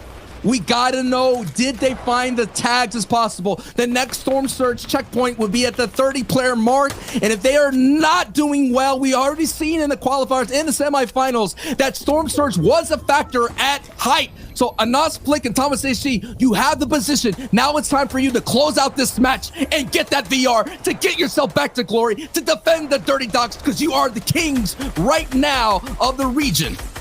And this is the one thing to do that's very special, always staying ahead of the zone. Majority of people who would be in this position stay slightly back and maybe pad in afterwards, but you see Thomas going forward, flicking Anas. They stay back and look for beams. Now, we'll see, I think Anas going all the way towards Thomas. They have such a widespread range of pressure. Anyone that's actually building forward might have some trouble because Anas is already all the way there, but it's a platform for Belusi to jump up, and now Anas is in trouble. Low HP in the box with Kowalski. They're going head-to-head, toe-to-toe, but Anas gets broken down. The entire build falls. Belusi has to rebuild back up. Flick and Thomas, they're looking to go all the way back up top too, but no, they have to break down. Thomas took up 50 HP down. The shield is looking disastrous for the moment, but these guys might have equalized. A launch pad to catch up, and they're not going to be the controllers of this lobby. It happens just in a blink of an eye. Thomas HD just going down, and Flick is going to have to be able to hold on. But just like that, the pad right there changes all that. Already Kowalski, they'll be the ones on height right now. Scram is a little bit in mid-ground for the moment. We'll see exactly what ends up happening for now. It was too much to handle on that breakdown, so we have to come back to the desk for the moment. I mean, I don't blame it. It's one of the hardest points in the game. It probably got too lit, a little bit of a technical difficulty, but we'll have it there in just a sec. Sancho, the potential for that end game. Belusi now from low all the way on height. Thomas HD getting knocked down, but you know those guys, they operate on a duo. That's kind of their win condition sometimes. It makes them play even better. Anything could still happen. No doubt, anything could happen, and we're just seeing the changes right there of the introduction of the launch pad. You're just seeing that you normally in the previous season, you're holding on to the height, you have the advantage, you basically tarantula your way out there, and you just be able to kind of careen and be able to hold on that. You have someone at ultimate height. It's very textbook, but not anymore. That launch pad just changes all that and rips the pages out of that textbook, and you saw right there that contention at height that happened very quickly in a blink of an eye, because, hey, they have the perfect pad right there, landed right on that one floor, was just enough to stop that pool. Yeah, but the same thing is with that zone, the people that end up, having height, they want to make sure they hold on to it as much as possible. That mountain's coming through. It'll entice everyone else to start using the launch pad. This could be a game with a potential of 10 different trios going up for the retake. And the most aggressive one is up there with Belusi. I mean, Scram was there in mid-ground with his full trio. We saw that. Nikov trying to have a chance to roll in. Bad Sniper went down earlier too. Those caddy corner end games, Sancho, they're also the most dangerous because you might have height in the 8th zone. You might be looking really good, full mats and everything, and then the zone does this weird bounce back. It goes off the mountain, and everything you had, it means nothing. It means nothing, and we're eagerly waiting right now to see who are the winners of that. Of course, we're having technical difficulties, but it's just with those moments right there. I mean, we could kind of pull on this thread a little bit here. Thomas HC and Flick and Anas, all eyes are on them. They're kind of like this entire season we've been thinking about Tayson's trio, right? You know, Tayson disbanded his entire trio. That's why we have 4 of these reboot matches. He disbanded his trio, and we were like, Tayson, you're going to qualify. You have to qualify in the qualifiers. And when Tayson finally gets in, now all eyes seem to shift towards, okay, who else is the big names in the EU region that are not in? And all of a sudden, Thomas HC, Flick, and Anas are right there, getting the brunt of all that social media pressure to qualify. Oh, absolutely. I'm just also looking for any live feed that might be active to give you guys an idea of what's going down. I believe we're kind of inside the top 10 situation right now. If the winners do come through, we will update you as to how that goes.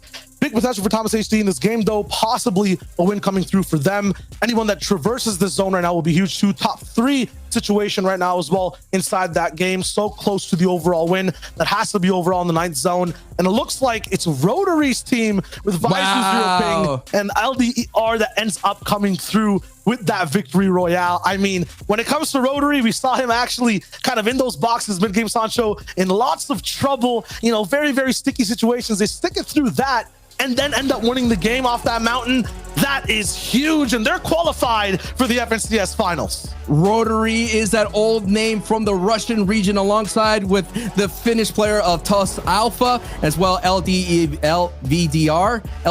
from Russia as well. They were able to get that. I'm just looking at that. Their best performance here in the semifinals was 17th place with no victory royale. So that was big there, Shayo. Yeah, that's a big invasive trio that causes other people's problems inside those finals. They're there now. Zeke, Levin, and Reese, I want to hear your takes on that game. So sorry about that, friends. We'll figure out what happened as soon as we can. But wow, I mean, dude, I love the reboot round. It is absolutely insane. It is such a different meta than, say, yesterday, right? In semifinals, you come in as a trio and you have a game plan. It doesn't go your way and you're pushed into reboot. Then you have to assess what your situation is. Okay, what POI are we going? This is the reboot round. We know the other players. Is there someone else contesting us? Okay, well, what do we need to do? Because now we have to change our initial strategy of trying to make it in the top 6 and to try and make it into a spot here with the Victory Royale. It's a completely different show, Levin. Yeah, and it's crazy to see this team sort of come through and win, because they're a team who we know about, right? You know, we've seen them in the past do decent in events and whatnot, all as different individuals within different trios. But as a collective, this season, I don't believe they've made around 4, right? They've not been, the past 3 weeks of qualifiers we've been watching and breaking out for you guys, I don't believe they've showed up in a single one, right? And so to see them now be able to squeeze their way in through the reboot round, you know, props to them. They'll be chuffed with their performance. Of course, right? Of course you want to see it, but nevertheless, we'll get to see them in finals, I can assure you that. Yeah, absolutely. And congratulations, Roy, again. We did watch them in that previous heat, but like you said, not in any of the qualifying rounds too. So for them to make their way through in the reboot round is absolutely huge, honestly huge. That's so good. And keep in mind, this is the trio. They were in 17th in heat number 3. This is the first time we were seeing the lowest seed of a heat make it through. We actually have a replay, I believe, of the Victory Royale from that last game. So we can kind of see what transpired and led us to that Victory Royale and the trio making it on through to finals. So we're jumping on board here with Rotary. Yeah, as you can see, right? You know, these are the sort of situations you get in, and it does start to click in your mind, doesn't it, Reese? You do start to just think of what on earth are we about to do? The potential is there, and you can see, look, so many players below them just going down. It's a very difficult situation for everybody beneath them there. And they get chopped, but they're able to retain height, right? Yeah, and it looked like Chrissy's team was looking for it so well again. Very similar to the previous game, but this time they were down on the low ground, and it was that case of we just drop down in front of the storm and just hold anything we can as Falconly was at the back, and he just couldn't really do whatever he could with that heal cannons that he had at the time, because it was basically, you know, not that many people didn't go all the way down to the end of the 9th zone. So huge congratulations to them. Yeah, and as you can see, right, they had 9 eliminations that game. Top qual placement, 14 up. They did not make a single round 4. I was correct in saying that, right? So absolutely insane stuff. And to get 17th, they were the final team, right, in their heat to be able to actually make it through to the reboot round. So anything is possible. Just remember that any possible team playing in the lobby has a chance to make it through. It is just all about winning this game. Total FNCS finals appearances, just the one amongst them. So look, not a team that necessarily has had the best season or is the most experienced trio, but they've made it to the finals, and that's all that matters. That's all that counts. Yeah, that's the beauty of the reboot round. There's the hype ending matches like that where we get to see those teams. And, you know, usually we see a good correlation between teams who played well in their heats but didn't necessarily qualify and then actually how they perform in the reboot round. But this time, you know, 17th is right at the bottom of the heat as far as you can go. And they've still managed to pop off, get themselves through. So, again, huge congratulations for them for punching their ticket straight through the finals. So good. Friends, what can we do to try and set ourselves up to kind of take that VR in these moments, right? Like, there has to be a game plan, at minimum A, B, and C, and then we can try and play for the victory royale. What are these steps? Well, honestly, what it just feels like it's coming down to, in that game, we saw Flickernas and Thomas on the high, and it's very easy at that moment to just get excited about the potential for these guys to do what, you know, it was written for them in the stars to do. The problem is that, you know, you have this phase in the game where everyone's going to fight. You have this phase in every single end game that we are seeing where it just becomes so chaotic and hectic. If you can get through that, you've got a shot. Yeah, you can't get through that, it's over. And that's unfortunately what we saw for Thomas Flicker and Nas, right, as well, where they were super situated up on high. And, you know, we were even calling it in the back. We're like, right, this is the moment. This is where they've got to maintain a good height composure, but triple landed on Nas. And it's just wraps them from there on out. Yeah, man. You know what? It's okay though. We stopped 2 games. That's a lot, and it's a very scary moment right now, but it's okay. There's still 2 games. Anything can happen. We heard the battle bus beep, which means it's time to go back into all the action. This is game number 3 of the reboot round in Europe. So C2S7, Shire Wager, back over to you. Welcome back to the reboot, game number 3, and we're all cylinders firing. Sancho, yes, some mistakes from Thomas HD's team in the last game. They had the chance, but that is one of the hardest zones to play. Now we'll see what cards are dealt once again. 2 more games left. Hey, I gotta give a shout out to the outfit choice of that team winning through. We got a first taste of Will Smith, Mike Lowry there from the Bad Boys getting on through. And again, play well boys in the Apex Grizzlies. They were there at in-game. We saw them in the replay. They were there. They're just unable to get through as we see them jumping into Weeping Woods. Goes on through. This is going to be a trio of focus in terms of aggression overall today. They've met toe-to-toe with a bunch of different people before. In game 1, it was Thomas HD, and game 2, they actually ended up going down overall to Artie. It was Thursday that went down first, and then after that their game was cursed. Now hopefully they're playing a little bit more of that passive angle. Zyku though, he's popping off in the feed. Sun down again, but Jules answers on that side. Podesai for the first time taken out all the way at Steamy Stacks. Lots of fights we have to tune into. We're back again though with the Cyber Legacy boys all the way in Lazy Lake, and this time it looks like they got some big guns ready to clap.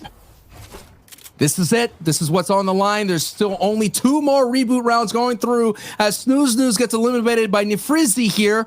And so we're seeing still the tried and true contestants that we've been seeing throughout the entire time. Lazy Lake, we got Caddy Corner, we have Steamy Stacks. So those are the 3 POIs that we've been seeing all going back and forth. And right now, Juju and Paxton and Stasio, we've seen them a little bit get to the mid game, haven't yet to see them in the definite near the end game that have a chance to get in, but already that number out there, 31, that means 2 of the trios that qualified have already gotten out, and there is a fire in this building. So this is going to be a moment that Link and Fury are going to have to get off this vantage point as quickly as possible.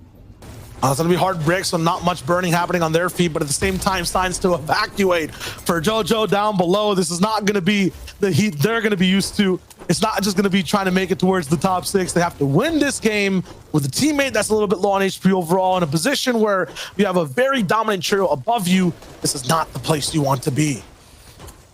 Usually what happens is Lazy Lake. Oh, wait, I will go back into that story.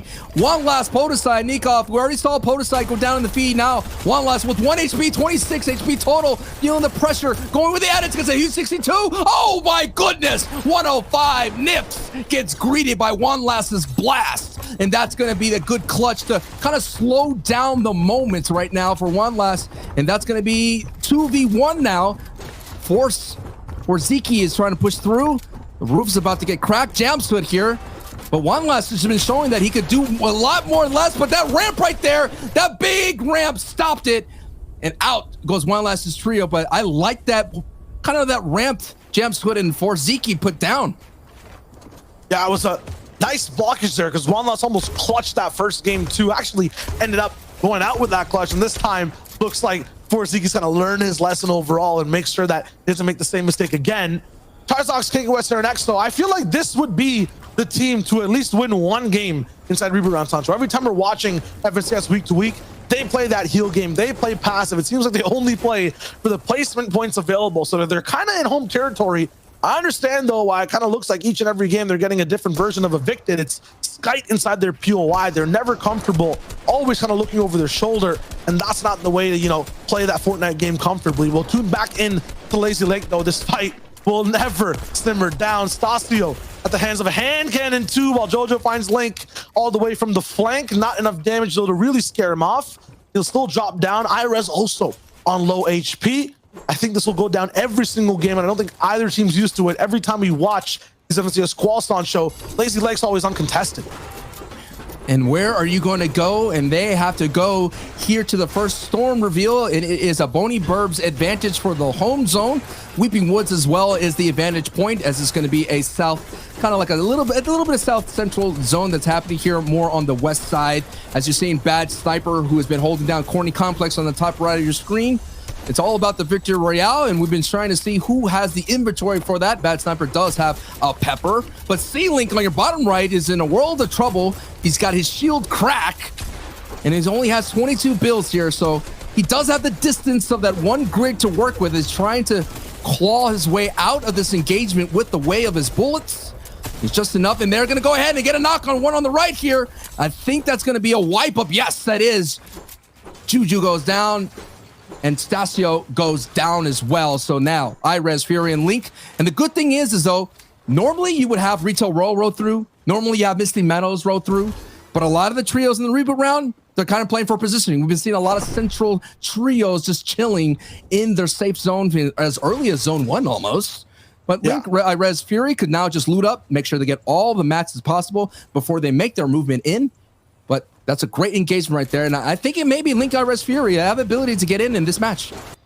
They might, but like the thing I'm seeing for them every early game, I don't think they won off spawn this time, Sancho. I think they survived. They had to use so much.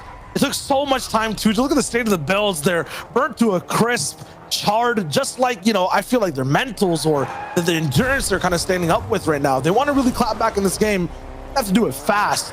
That being said, though, Paco, Gray, MXR looks like they finally have a second breath. They didn't actually survive the early game. They won it with the state of that loadout, and all three teammates now alive for the first time.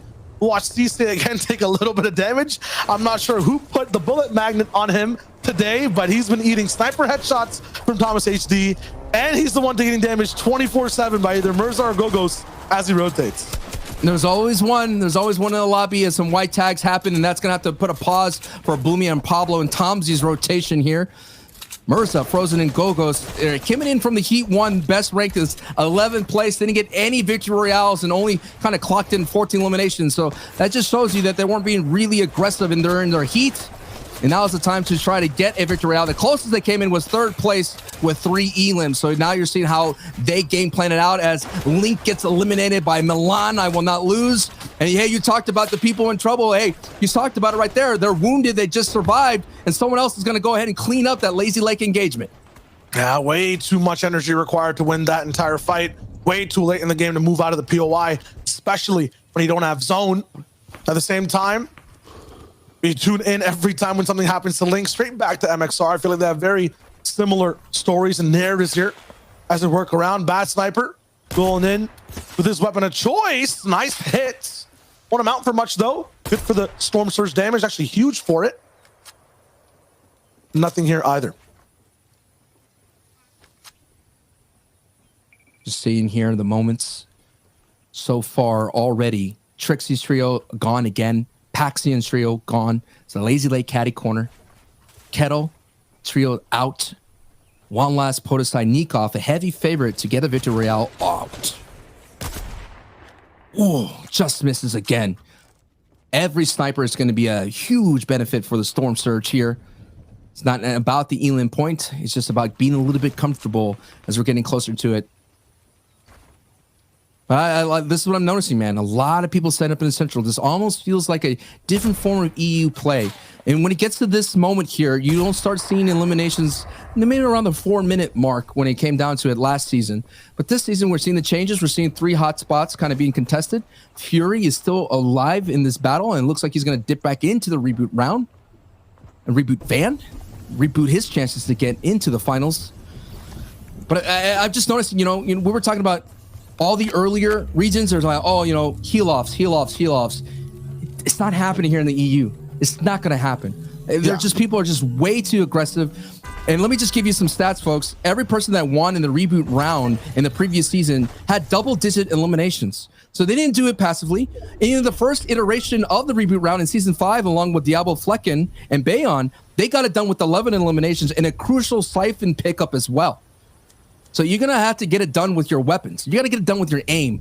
And Lecce is going to definitely have to get it done as well to kind of secure back his spot in today. But Bad Sniper, we saw chilling this entire time, gets knocked. And Paco's MXR and Gray, they're here to fight.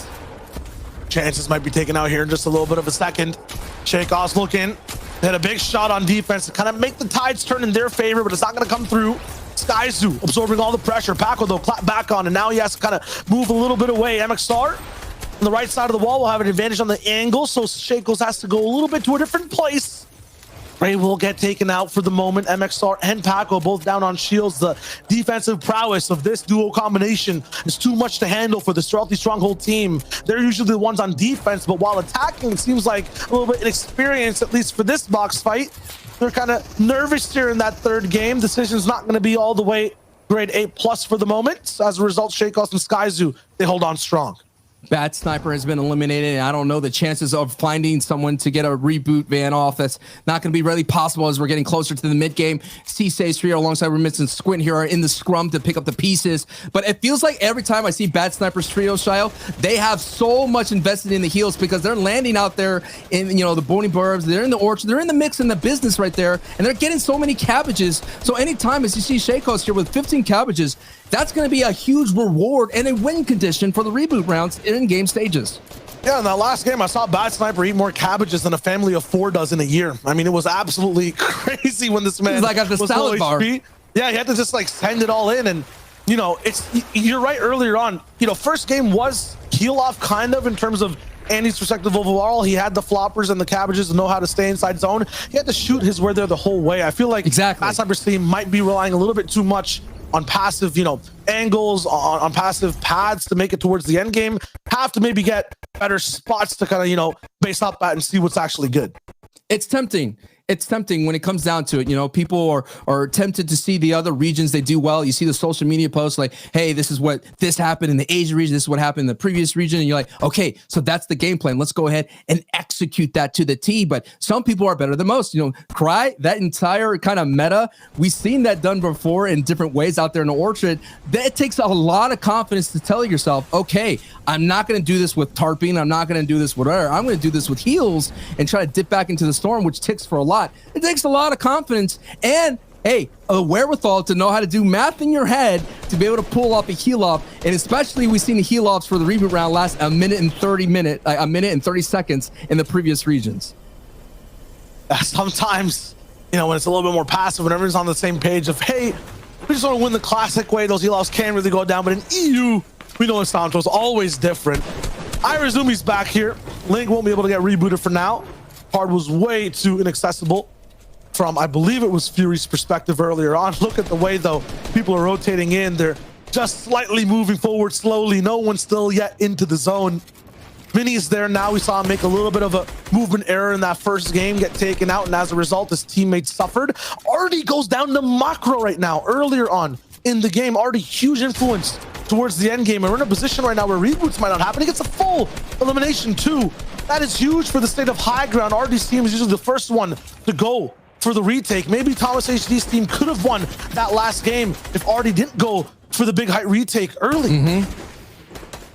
Now we're seeing that engagement between Jachu, Kefi, Artor versus Huddy's trio. 2 very experienced reboot rounds. We had Jachu and Kefi having 2 reboot rounds in the previous season. Bad Sniper is back into the fight. You talk about minimal reboot vans, and hey, this trio understanding that they're going to need to be at full strength to be able to survive, as Belushi, I think he gets eliminated in the feed. There he is, confirmed by Macro, the Spanish player getting out Belushi.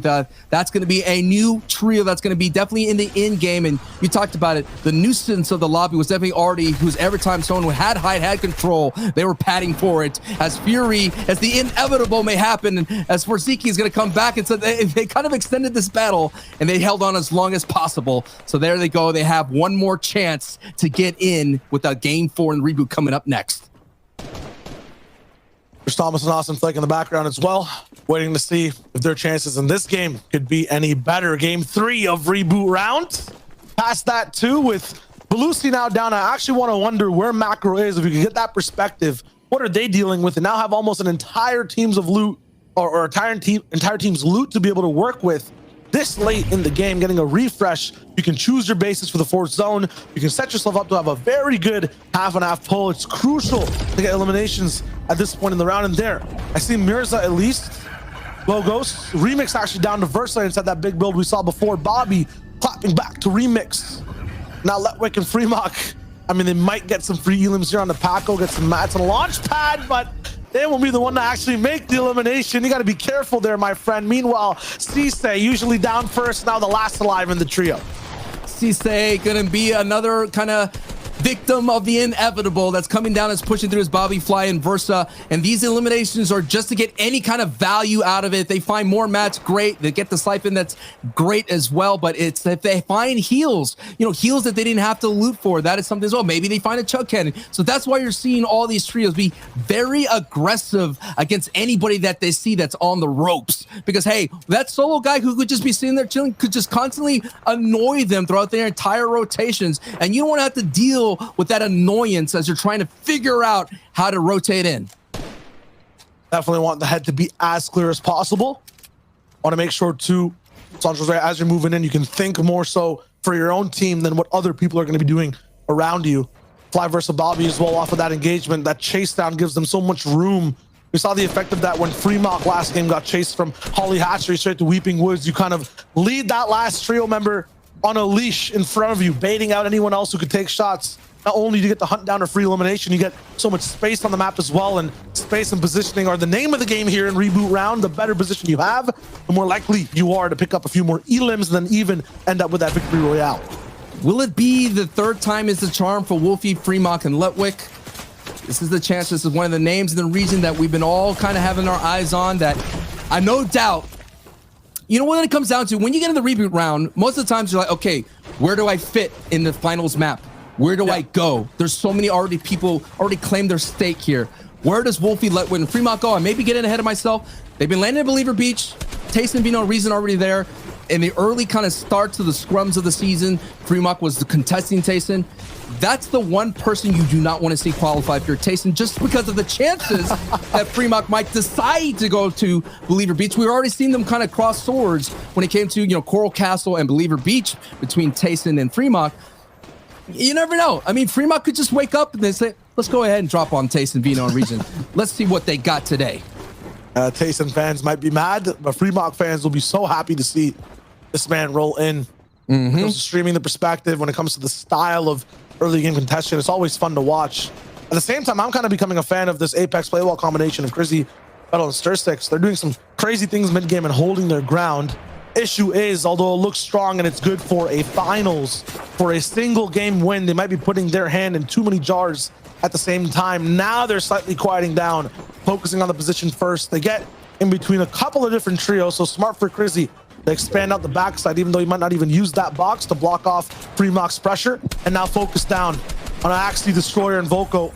Look for the shots, not gonna land anything for the moment. Weeping Woods, though, I mean, this is a zone I haven't seen in a long time.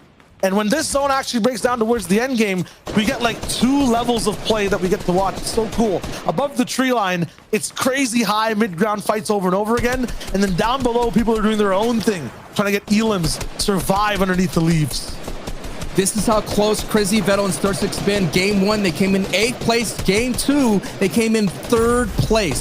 So they're there. They're knocking on the door. They're trying to ask to be inside to let into the finals, but sometimes you just got to kick that door down. Bloomy gets knocked from Bad Sniper, resurrected from the reboot van. Bad Sniper is still causing a ruckus, and that's going to be a thing to watch out for. Jules getting knocked. Saizo getting Tom's. I think Bloomy's trio may be out. As you've seen right there, there it is. The remnants of that fight. Pablo is the only one holding on, and Bobby and Versa are going to push in through this engagement as well. And you got to watch out if you're Bad Sniper and Co., because Bad Sniper and Co. could be third party. It's a big shot right there from Bobby, and Bobby's going to pick up a lot. Yeah, Tomsy's out. Bobby's moving through, gets elimination on Pablo. And there it is. Bobby Fly and Versa, the woulda couldas from the previous qualifiers and semifinals, may be able to get in here after that engagement because they got a nice chug cannon rewarded to them.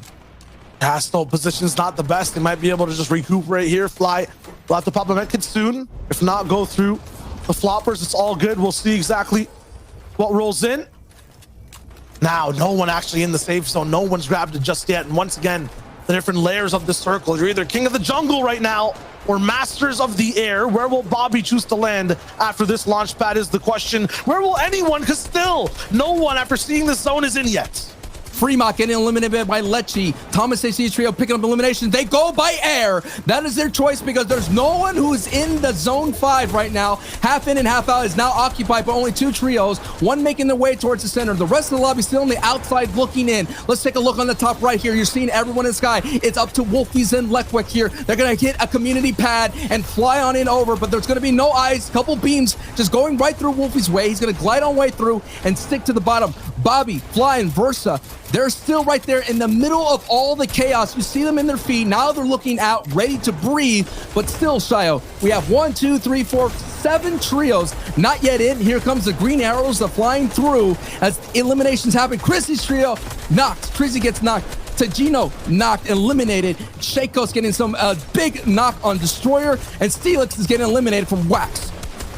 Zone started off with 65 players. Now we're down to 43. As they flew over the river, the entire space got flooded. And now there's not that much space to be able to stay alive and stay in a good spot overall at all.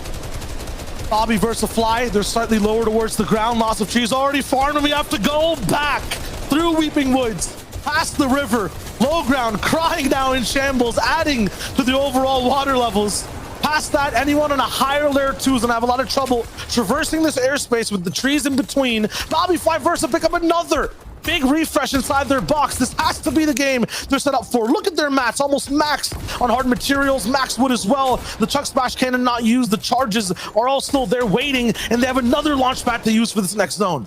Also, what's waiting, there it is. You saw them for a little bit. Flick and Nos and Thomas HD still on their feet on the same layer, about to make the rotation. There goes the sound there. The first moving has happened here. Bobby Fly and Versa with a great tarp decide to go with their materials here, switching to the soft mats. You're hearing the people glide out, but it just shows you how much material that Bobby Fly and Versa do have, because they did not elect to kind of pad over or pad up or number, and they went in with there, and this is a great tarp to hold on to. It's a full box tarp.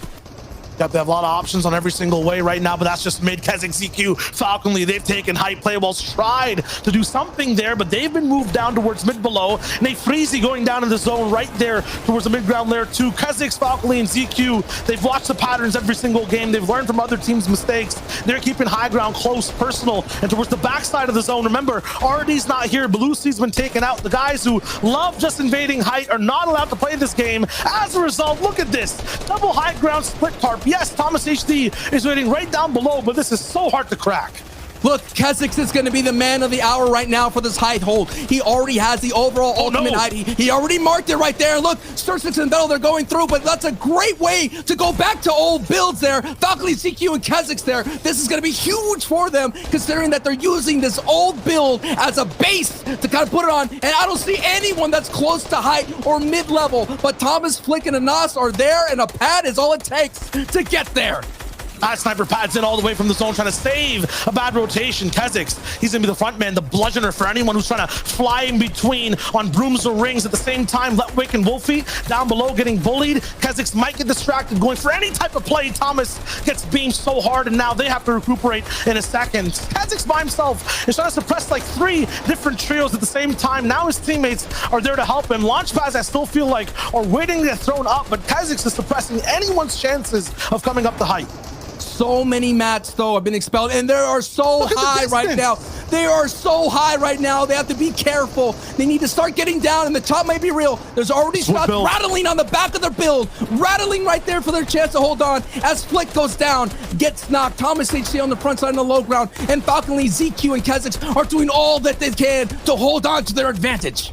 Leapfrogging onto a new layer. They're not to extend the tongues, look for a taste on any other trio below them to maybe get a refresh. The mats are starting to run a little bit. The ammo count's also going slightly low. I see Thomas HD coming way closer towards the front side of the storm too. That'll be a very good low ground spot to be at. Still, every trio getting punished if they don't build above them. They have raced down the lobby to 5 trios now in the 9th zone. That is a very light for Reboot Round. They're playing this high ground extensively well. A launch pad is really the only thing that might be able to trick him a little bit, but Versa's down too. Another high ground retaker. They drop now. They're going to just end this game by themselves. Kha'Zix and ZQ, they stay up top. Falconly getting up close and personal with Leo. He takes the first shots. Bobby gets beamed down up in the river. He's left to drown. Wolfie now on the storm. He's lost to lightning, and now Leo's a final clear, and Falconly, Kha'Zix, and ZQ, they play a perfect game of Reboot, and they're on to the finals. They're into the finals. Kha'Zix, ZQ, and Falconly with a textbook old school hide hole. It feels weird to say, but they held on to height. They were able to latch on to old builds, and they never let go of height, and they got the victory royale when it matters the most in game 3 here of the Reboot rounds. Did they have bullets that hit harder? Were their mats, were their wood mats equivalent to metal in terms of, strength of bells? They just seemed like they were ahead of everyone that game.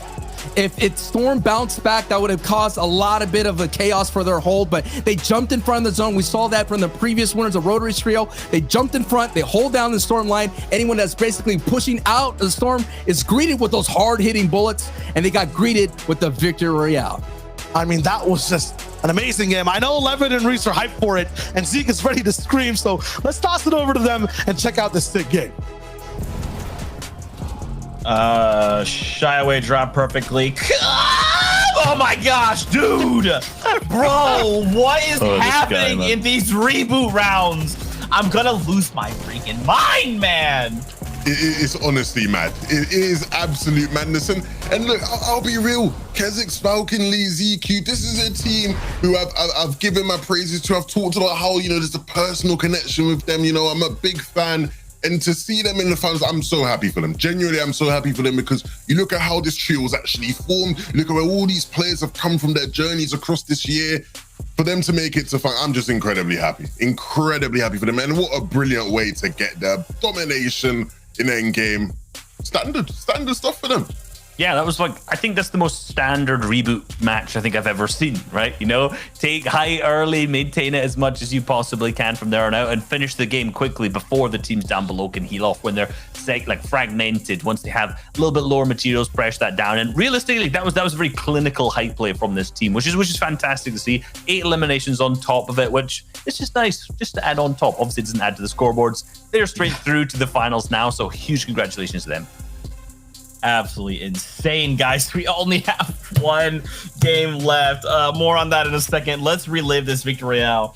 My goodness. Yeah, I mean, what more can we say? This is pretty atypical when it comes to Reboot Round for a trio to kind of just say we're going to hold high ground and we're going to win that way. Normally, there's way more chaos involved. But for Falconly and company, they were just like, hey, this is just any other. We can treat this as a finals match. And we know what we need to do to execute and win. Look, Zeke, these guys, you don't need to tell these guys how to win a game. They know well and good how to win a game of Fortnite. They've all been doing it for ages, absolutely ages. So they know what to do in these kind of environments. And you could just see the composure, they never sort of faltered. They never wilted away. It was all under control, smooth sailing. Allez le bleu. What else can I really say? What else can you? Indeed, like I already mentioned, they got that 8 eliminations there, and they placed 9th in their heat, so they were very, very close to qualifying as well, right? Remember, it was top 6 in the heat, they came 9th, so they did just narrowly miss out on making it through. So I can see the tweets coming out from ZQ already. They are so happy to have finally made it, and from Kha'Zix, we see come through at the same time. I'm sure Falconly's got a good one out there too, so you can tell how over the moon they are. And let's be real, when the pressure is this high, when you just missed out in qualifiers, you just missed out in the heat, and then you finally punch your ticket in the second to last game, the only way more tense than that is doing it in the final match. Yeah, literally. Goodness, it is absolutely so crazy. Okay, guys, we have 2 minutes. Let's start breaking some hearts. Okay. Is Thomas HD gonna make it? Guys, don't. Guys, you know, please. them ones there where I'm just looking at the time. I'm thinking the time's running out. The shot clock's running down. Are they gonna hit the game winner? That's all that matters. Are they gonna hit the game winner? You know, and I want to believe. I want to believe there's Thomas magic. Do you know what I mean? The flick and the Nas magic. I want them to whip it out of the back pocket, but at the end of the day, like, they've not really shown us that they're going to do that. Do you know what I mean? Some of these teams, you know, you watch them over the past 3 games, you think to yourself, they've come pretty close. So we're talking about the Apex boys with Playwell, you know, Crizzy, Stursix, Retley, those guys, you know, you've seen them in a bunch of end games. You think maybe one good game, a bit of luck on this. Because at the end of the day, you do sometimes need a bit of luck in certain areas. But with Thomas and Flick, it's going to be much more than luck they need. They're going to really have to show us the form they've had in previous seasons. Yeah, and we've not really, like you mentioned, there's been no signs so far. We've seen them on height in game number 2, and it just ended so rapidly in a way that realistically, like, I thought a lot of people would have been able to see coming at that point, right? Being patted on first moving a reboot round is very, very common. So it's unfortunate to see them go down that way.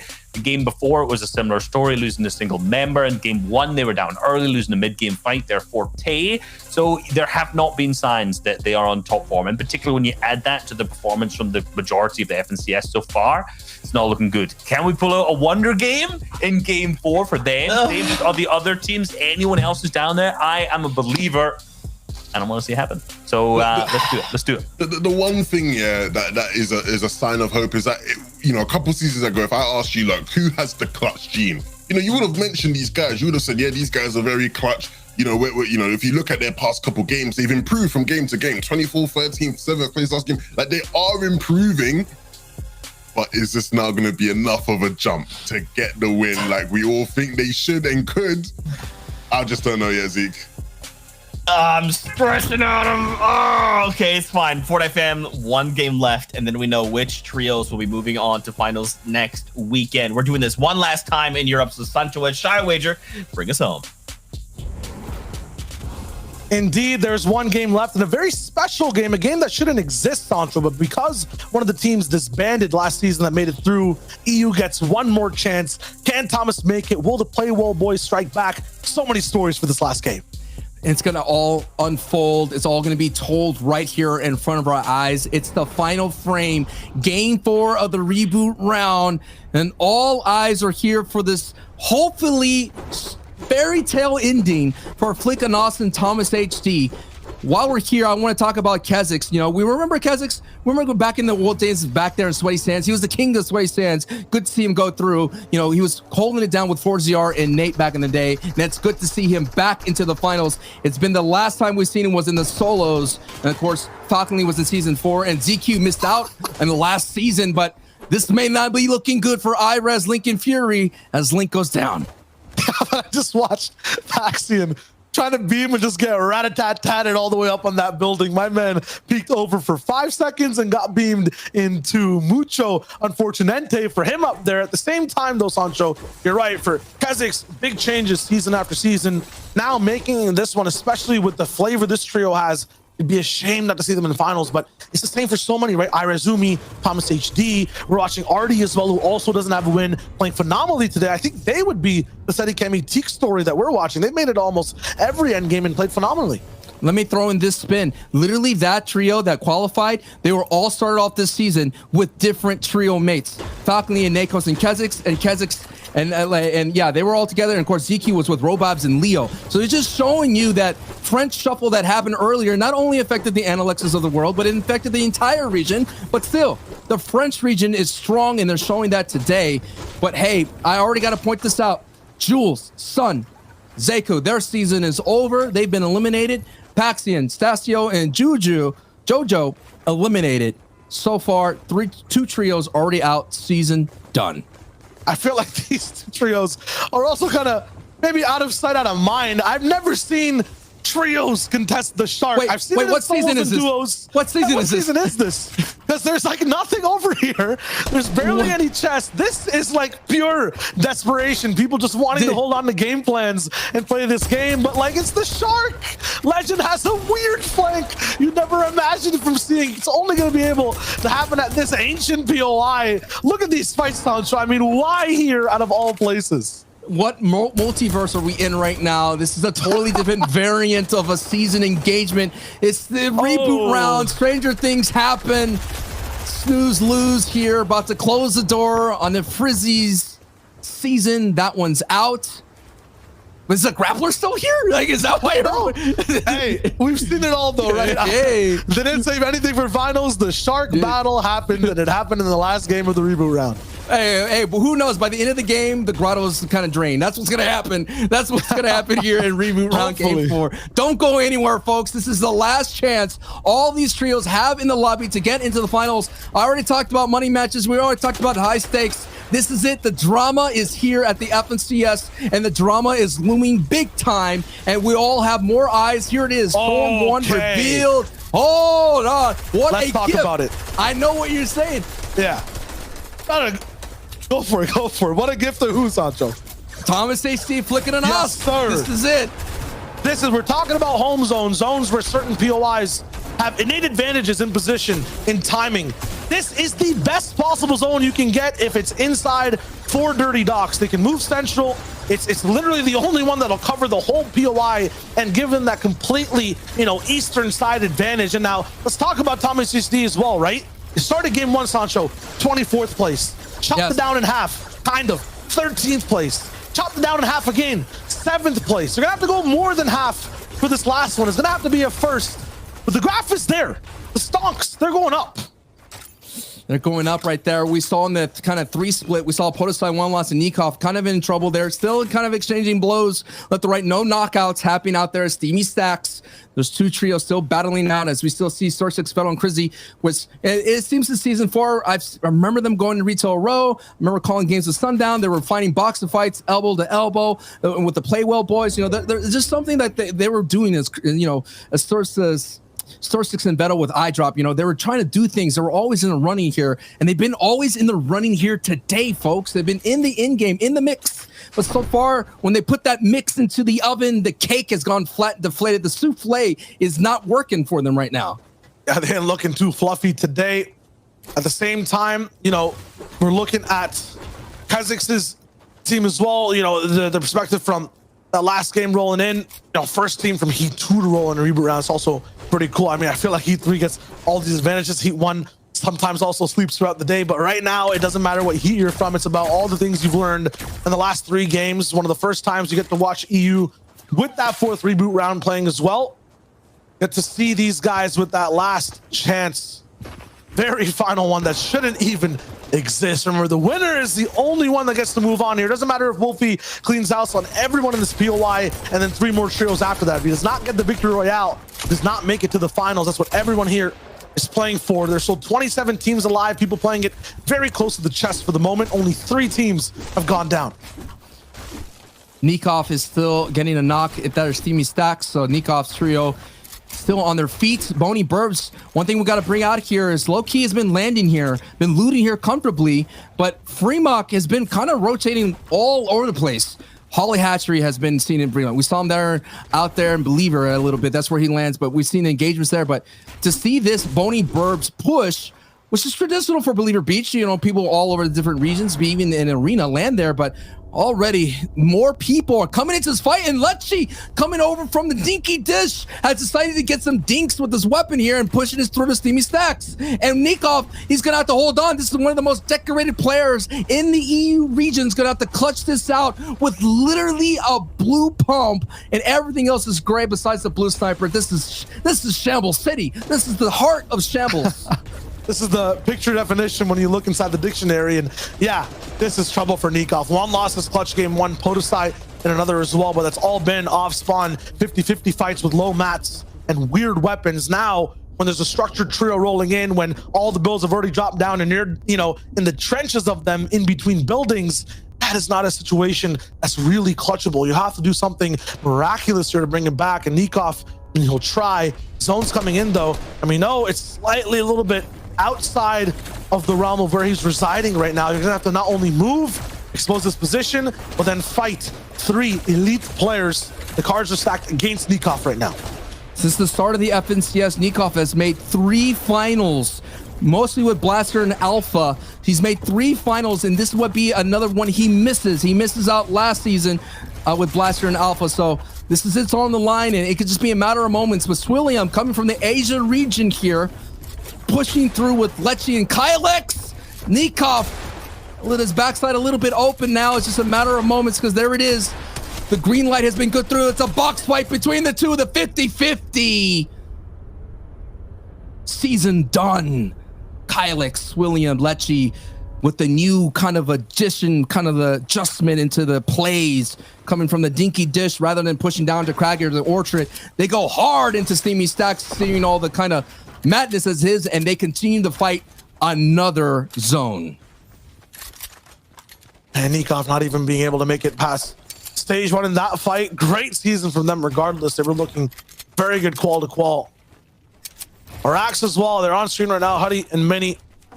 Been saying their names so much in these endgame Sancho season after season, and that's because they make it to these reboot rounds. They make it close to winning. You just saw this out on screen right there, but they don't ultimately get that finals prize. Have one chance now to change their destiny, honestly, of rolling with that pattern again. Hey, man, if these guys, you know, on the social media, they could basically tweet out that gif like, all right, here we go again. Back to the reboot round we go. So this is definitely going to be the chance to kind of change that social media post to a celebratory one of getting into. But, hey, I think Levin said it best. Games on the line, balls in their hand, no timeouts right now. This is it. They have to get a victory out here for Thomas HD and Flick and Anas. Every shot has to connect. Every build has to connect. And hey, when you have that home field advantage and all the fans of the EU region are cheering for you, the pressure could be too much for this decorated trio, the Kings of Dirty Ducks, because right now there's people storming their gates. They want them to win. And here's my issue with Thomas Ishi, Flick, and Anas in this series of games. When they had hype before, it looked like they were trying to win the FNCS finals. They're looking like they wanted to split up pressure and do things for a consistent end game. You have to realize that everyone's going to be pushing for wins and making crazy plays for high ground. That was a pattern in the first 2 games. It's easily readable and watchable. You cannot be playing like this is a 6-game series. These guys have to play closer to the chest, just like ZQ did. Their classic split tarp, although it's really dominating, it's hard to take over once it gets started. That ramp up, that slow ramp these guys are used to having and is very strong, could be their demise today. I would like to see the rest of the inventory of Flick Anas. Thomas HD, he has that pulse rifle. That's not going to be great for a high ground hold. You cannot blast down, you cannot chop down builds, you cannot destroy pads as fast. And so that's something we have to keep an eye on as well. If Thomas HD could get rid of that pulse rifle, that's going to make the hold better. But I need to know, what does Flick and Anas have? We have 3 floppers on Thomas HD. We need to know what else do they have in their inventory, because that's going to be a huge factor for in-game. And you'll see everyone that they're used to sniping on rotation as well. Although Dirty does get a very good home zone advantage in terms of where you choose to base up. One of the issues is people might not run around as much. Skylo and Este, I mean, this might be an angle for Thomas Ishi to hit. They have to be over peaking now, 15 damage below the threshold. They need one shot on someone, and they're not going to find it staying hidden in this base. In the previous matches, Storm Surge at this point wasn't a factor. Now it is. You talked about everyone being close to their chest. Everybody is so passive right now. They didn't want to overpeak, overextend. They didn't want to gargoyle. They just want to make sure they have clean edits and clean shots. And no one wants to leave. This might be, or this is going to be the last game that 29 of these teams are going to be playing in the FNCS. 25 of them now that are left in this game. Only one can move on from here. There's a snipe from Thomas HD. Yes, Skype gets hit, and he has to slow down at a time where he needs to speed up. That damage threshold is not changing, and can only go lower. But what a good condition for Thomas HD to hit. That snipe will keep them way up higher over that threshold. Man, that's really going to hurt the push that they were setting up from Leo, Etsy, and Skype.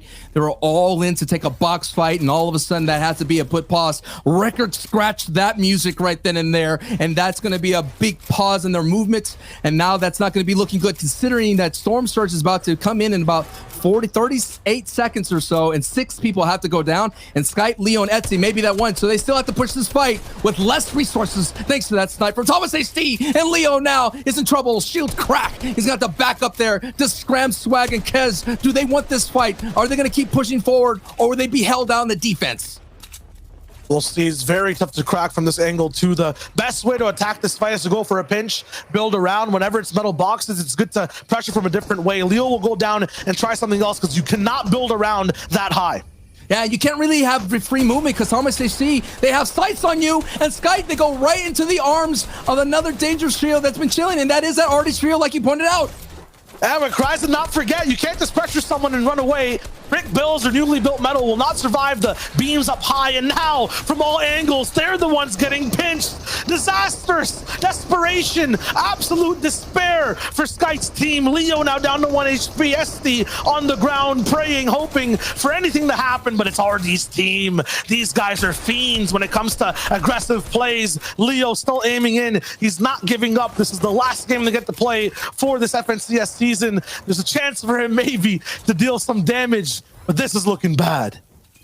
Leo's looking out on his feet right now. There's no referees to call off the match here. No. It's a KO. Leo, Sky, Etsy eliminated, and it's Huddy, Wax, and Mini here trying to pick up the pieces, and Bad Sniper Shakos here. Wow, man, that happened so fast in the blink of an eye. This is what it happens here, man. They win, and you know what? What was the butterfly effect? What was the bad seed in that moment? Thomas AC snipe as Mini gets knocked in this kind of box-to-box fight with Bad Snipers trio. Thank you, Thomas AC. They were pushing 3 boxes that were just newly built with metal. Thomas HD stops their momentum, and then it's done. 1 snipe changing the destiny of 3 players, maybe even 6 if Sky did have the drop on the players up above. Huddy, though, will have to medkit up. Mini gets pumped out. Maybe getting a little bit too close to that loot, and now once again, they might fall to seasonal patterns. Huddy and Rax might just make top 10 and nothing past that. It's just almost as if there's trios that run around that do all the dirty work. They do work so hard. They collect all the resources for those win conditions. And there's just a better fighter, a box fighter out there, another trio that just knows how to be able to take these engagements just like Bad Sniper, and they get the spoils of all their hard work. I mean, how many times have we seen Bad Sniper with just a bunch of cabbages and a chug cannon? I don't think they necessarily win it, and they got it most of the times. They probably got it off of some of these elims that we've been seeing being racked up. Now, they're very good at controlling who's around them in the lobby, definitely. Right now, though, that control, leading the herd, the sheep pack, might not be players doing it, but just the pressure of this final game. Check out the way people are displayed on this white storm line on the bottom right in the minimap. Everyone on the outside, no one edging forward, taking risks to take a hill somewhere or making an extra box. Huddy going for a desperate reboot. Listen, though, beep, beep, the whole server knows now there's 2 more free elims to get. Siphon that's necessary for a lot of players. This could be a big mistake. Yeah, and already there's so many players already looking over it. I was about to say right here, this is a very populated area. It's almost like a popular restaurant because that big snack right there, that permanent pad everybody wants to use so they can hold on to their valuable pad in the inventory. The beep beep went off, and Swag is gonna get rewarded with a knock on Mini here. So let's see how many trios use that snack pad that's right then and there at their feet of Link, Fury, and Iris. And hey, maybe someone baits it. Maybe someone baits it and gets a huge elimination to get some refreshes. Possibly that could be the wave, and that distraction might be able to even let the Cyber Legacy boys push forward and past everyone into the zone first. At this position, it's like a very big filter, a very big like nozzle. What are those things called? You're dipping water through them and they come like they're a little bit lower on the bottom. Funnel. A funnel, exactly. So there's a little bit of a funnel effect. If you actually end up moving in faster, you're kind of a smaller size trio, if that makes sense, in the funnel. You move in a lot more easily. The later you end up moving, there's builds all around. You're easily, discernible. People can focus you a little bit more. You become a bigger target. So you want to keep yourself small, move in fast and decisively. You make a little bit of a judgment error. You stay around for a second longer. You're moving in later in the zone, Sancho. People see you. You're a bigger target. That's bad. And with so many people here, there's lots of trios to funnel down. Reboot Round is where stories and legends are made. Everybody will talk about the finals, of course, in that championship, but no one will forget that you got a dub in the most crucial high-stakes lobbies, and we will all talk about it just like we have now. And Bad Sniper is trying to be the main actor of the story, and this is a very dangerous box fight, and they were able just to hold on for a brief moment and withstand the pressure now for the lobby. But that's a huge pickup for Bad Sniper, Shakos, and Saizo. They just have to avoid the lobby focus, and now they have to focus on making this rotation. But look at the inventory. 6 peppers, multiple pads, no doubt, and they absorb the resources of another trio.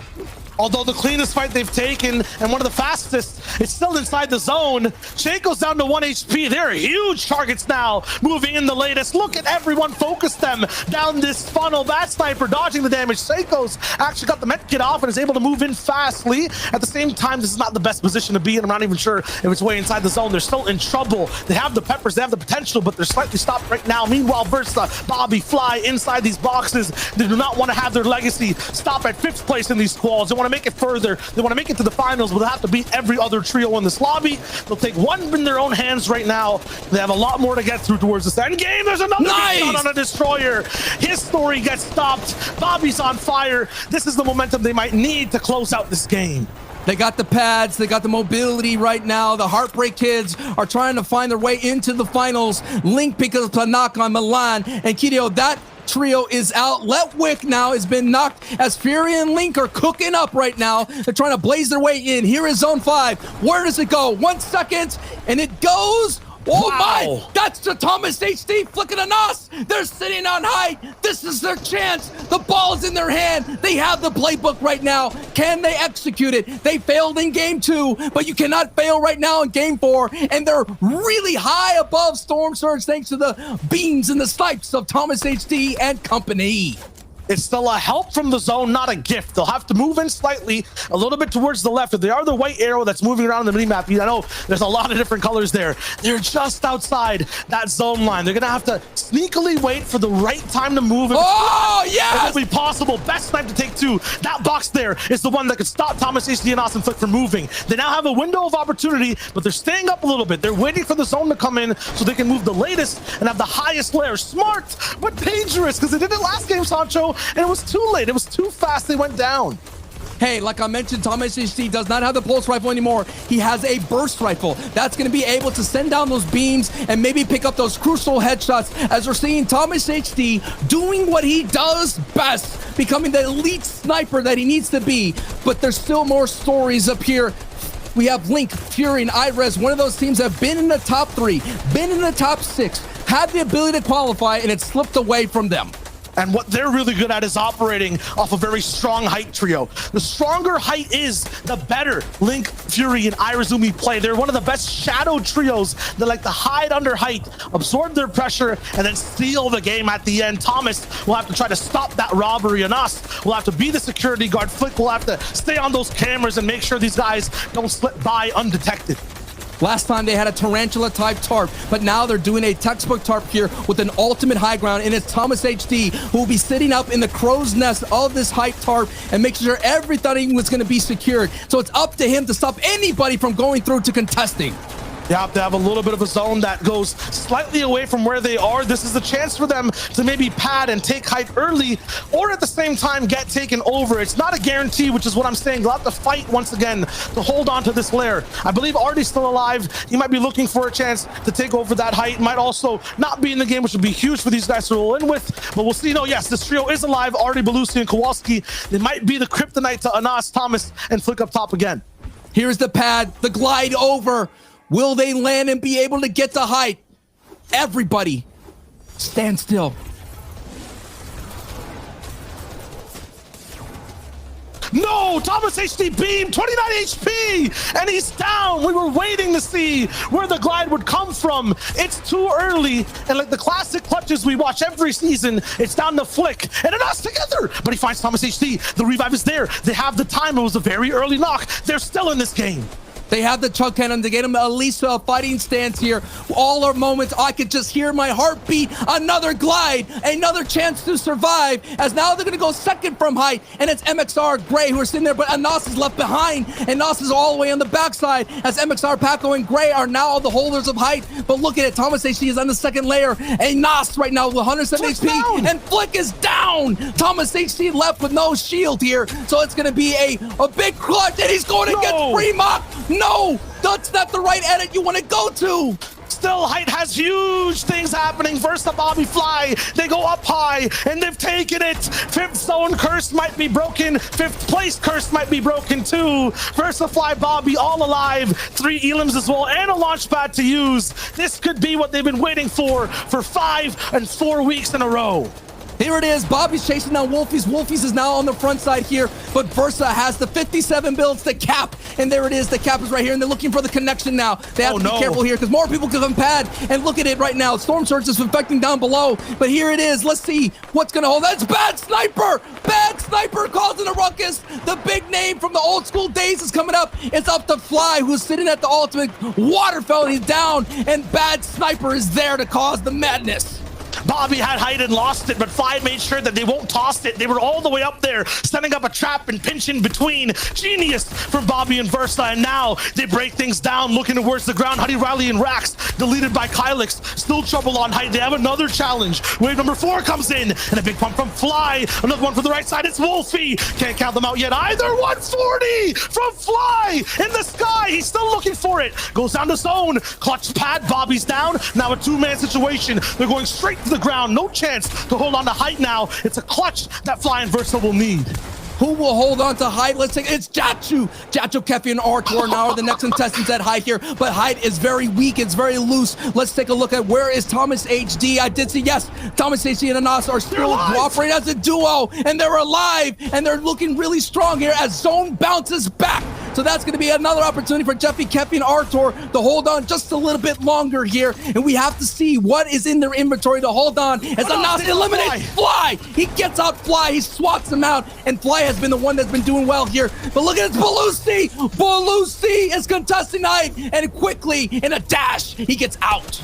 His flames get extinguished. Still Kefi, new kings on these end game zone rings. Ninth zone right now with the full trio alive. Lots of clutchers down below. The versatile style might not be there, but Anas and Thomas HD, they're still operating. These guys are taking a breather on height. Meanwhile, look at the chaos. 2 boxes, 10 people. This is crazy. Anas, every edit will find a new challenge. Thomas HD has some room, but at the same time on the right wall, it's Kylix all the way down below. It might be trouble for them to actually go and land that shot. Open up a door. Still kind of chilling right now. Tomsy going down. Pablo popping off on the feed. The CL boys have been taken out. These guys might clutch it, Sancho. We've seen it before. Thomas HD in the exact same area in season 4 clutched it as a solo. Nice. Does he have more magic? Yes! They pick up some huge resources and they get a lot of opportunities to squeeze through, break through, but it all comes down to the final moments of the end game. Jachu, Kefi, Artor, they have, who knows what they have in their inventory. They have the chug cannon, but all eyes are on Austin Thomas HD on the bottom right. Bad Sniper, he's there again. Bad Sniper, he's there. He could cause someone to get out now. Let's see what happens. It's going to be a breakdown all between, but no. Cuts out at the end. We're looking to see who's there. Jackie, alive by himself. What? He actually out-heals height, beats out Thomas HD down below. The best mid-ground heal-off clutch we've seen. That was against some of the Titans of Europe, and it'll be Tenzin, Trixie, and Jaggy moving on to the FNCS Finals. They get in by the skin of their pickaxes, it feels like right there.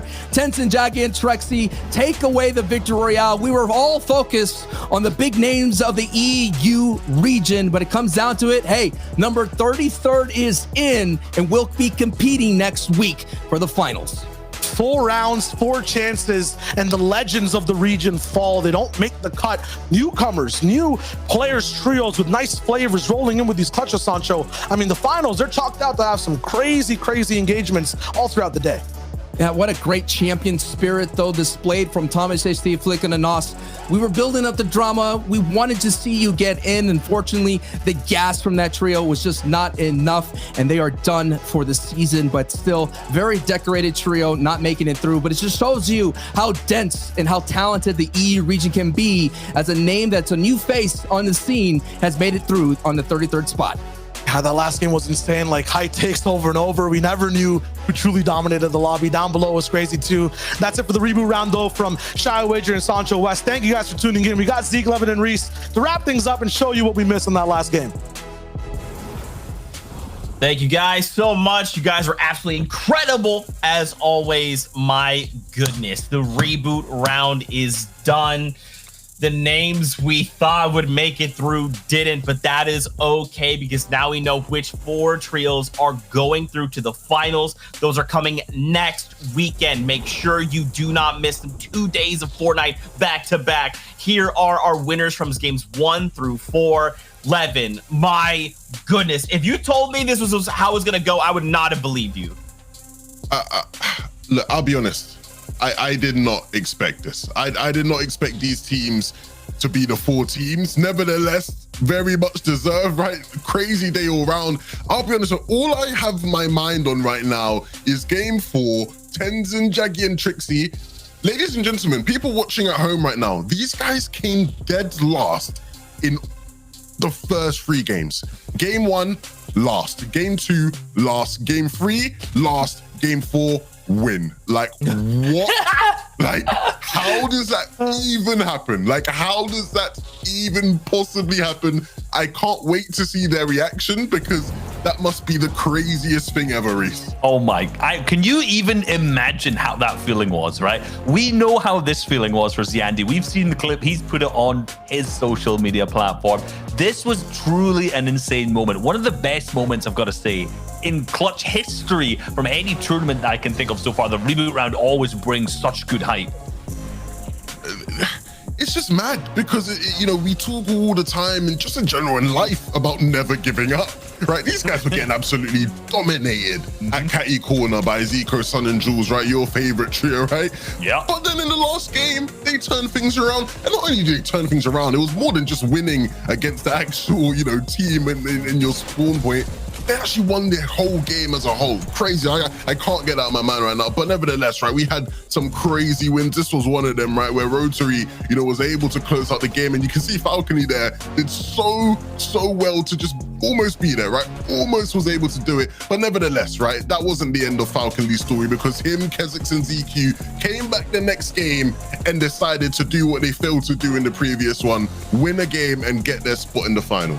It's hard to deny that they were the most consistent trio in terms of getting close to that second, then managed to make it with their first place in this match. And again, if you're throwing back to this was such a clinical gameplay as well. The height take, the height hold, the pressure they applied down to the lobby quickly to prevent those heal-offs from going down while still having the cabbages. It was so good. Honestly, it was magnificent, wasn't it? But then this one, the final game, when we thought maybe the Danes would be able to claw back. Bad sniper as well, looked like he was in a position to maybe hold on, but Jaggy said, no, you don't. This is my final spot. I'm going to the FNCS finals next weekend. And boy, look, this is a story they'll tell people for a while. I'll tell you that much. Losing all 3 of your first games in the reboot round, only to come through and win the last one. I'll tell you what, right? Mad. Firstly, I doubt they'll get their drop spot in finals uncontested. Let's be real. After being able to lose off spawn so early, but say if they do, and they manage to dominate and come really high up on the leaderboards, what a story that is going to be. Absolutely, my friends. Now, of course, you got to think to yourselves, what are all teams? I can't remember where there's some champions from last time they came through. Hey, don't even worry about it, Fortnite fam. We got you. We have all 33 trios that will be competing next week in finals. Let's take a look. I don't know that I've ever seen a more stacked list in my entire life. It's insane, isn't it, Zeke? You look at all the teams on this page and you think to yourself, any one of them has the ability to come through one weekend and just have an absolute masterclass and win an FNCS. So many insane trios on this page alone. Like, we could talk genuinely. Reese and I could go on for an hour just about every single one of these teams. Weeks, literally. Like, it is insane. I cannot wait to see a lot of these guys perform. Some of them obviously were previous champions in the previous season. Some of them obviously coming through the qualifying weeks, and then some of them, through the heats. Look, I'm looking forward to it. I am just looking forward to it now. Finals is going to be so good. After the hype of the day from the games from the day, if you look at that next page at the same time, we'll see all of the teams who managed to make it through. This is basically the teams who started to go through from the semifinals, from the HP. We've seen a ton of this over the course of this weekend. Guys like Astro Saver and Rifle managed to make it through at the same time. Look, there was going to be so much hype going into the finals. And I think I say this every season where I'm like, this is probably the most stacked one we've got. But I do believe it this time as well. Yeah, honestly, I'm looking forward to it. Let's take a look at that third and final page. Don't worry, there are still some amazing teams. A lot of the teams on this page also coming through the heats, but some of them would have been the ones who came through Reboot Round. As you can see, the bottom 4 there on that page, the Reboot Round teams. Congratulations, nerve-wracking stuff. Always providing the high levels of entertainment that we need as Fortnite fans. True. So awesome. Guys, again, you do not want to miss finals next weekend. Make sure you're here, you're watching those games, you're following along with the action. Of course, this does mean that the competition is done for the day in EU. I know, I'm already missing you all so dearly, but it's okay. We're back next weekend. It's not that far away. As always, please give these guys a follow. Give Sancho West and Shywager a follow. We love you guys. We hope you have a great rest of whatever time zone you're at. And as always, we'll see you guys on that Battle Bus. Beep, beep.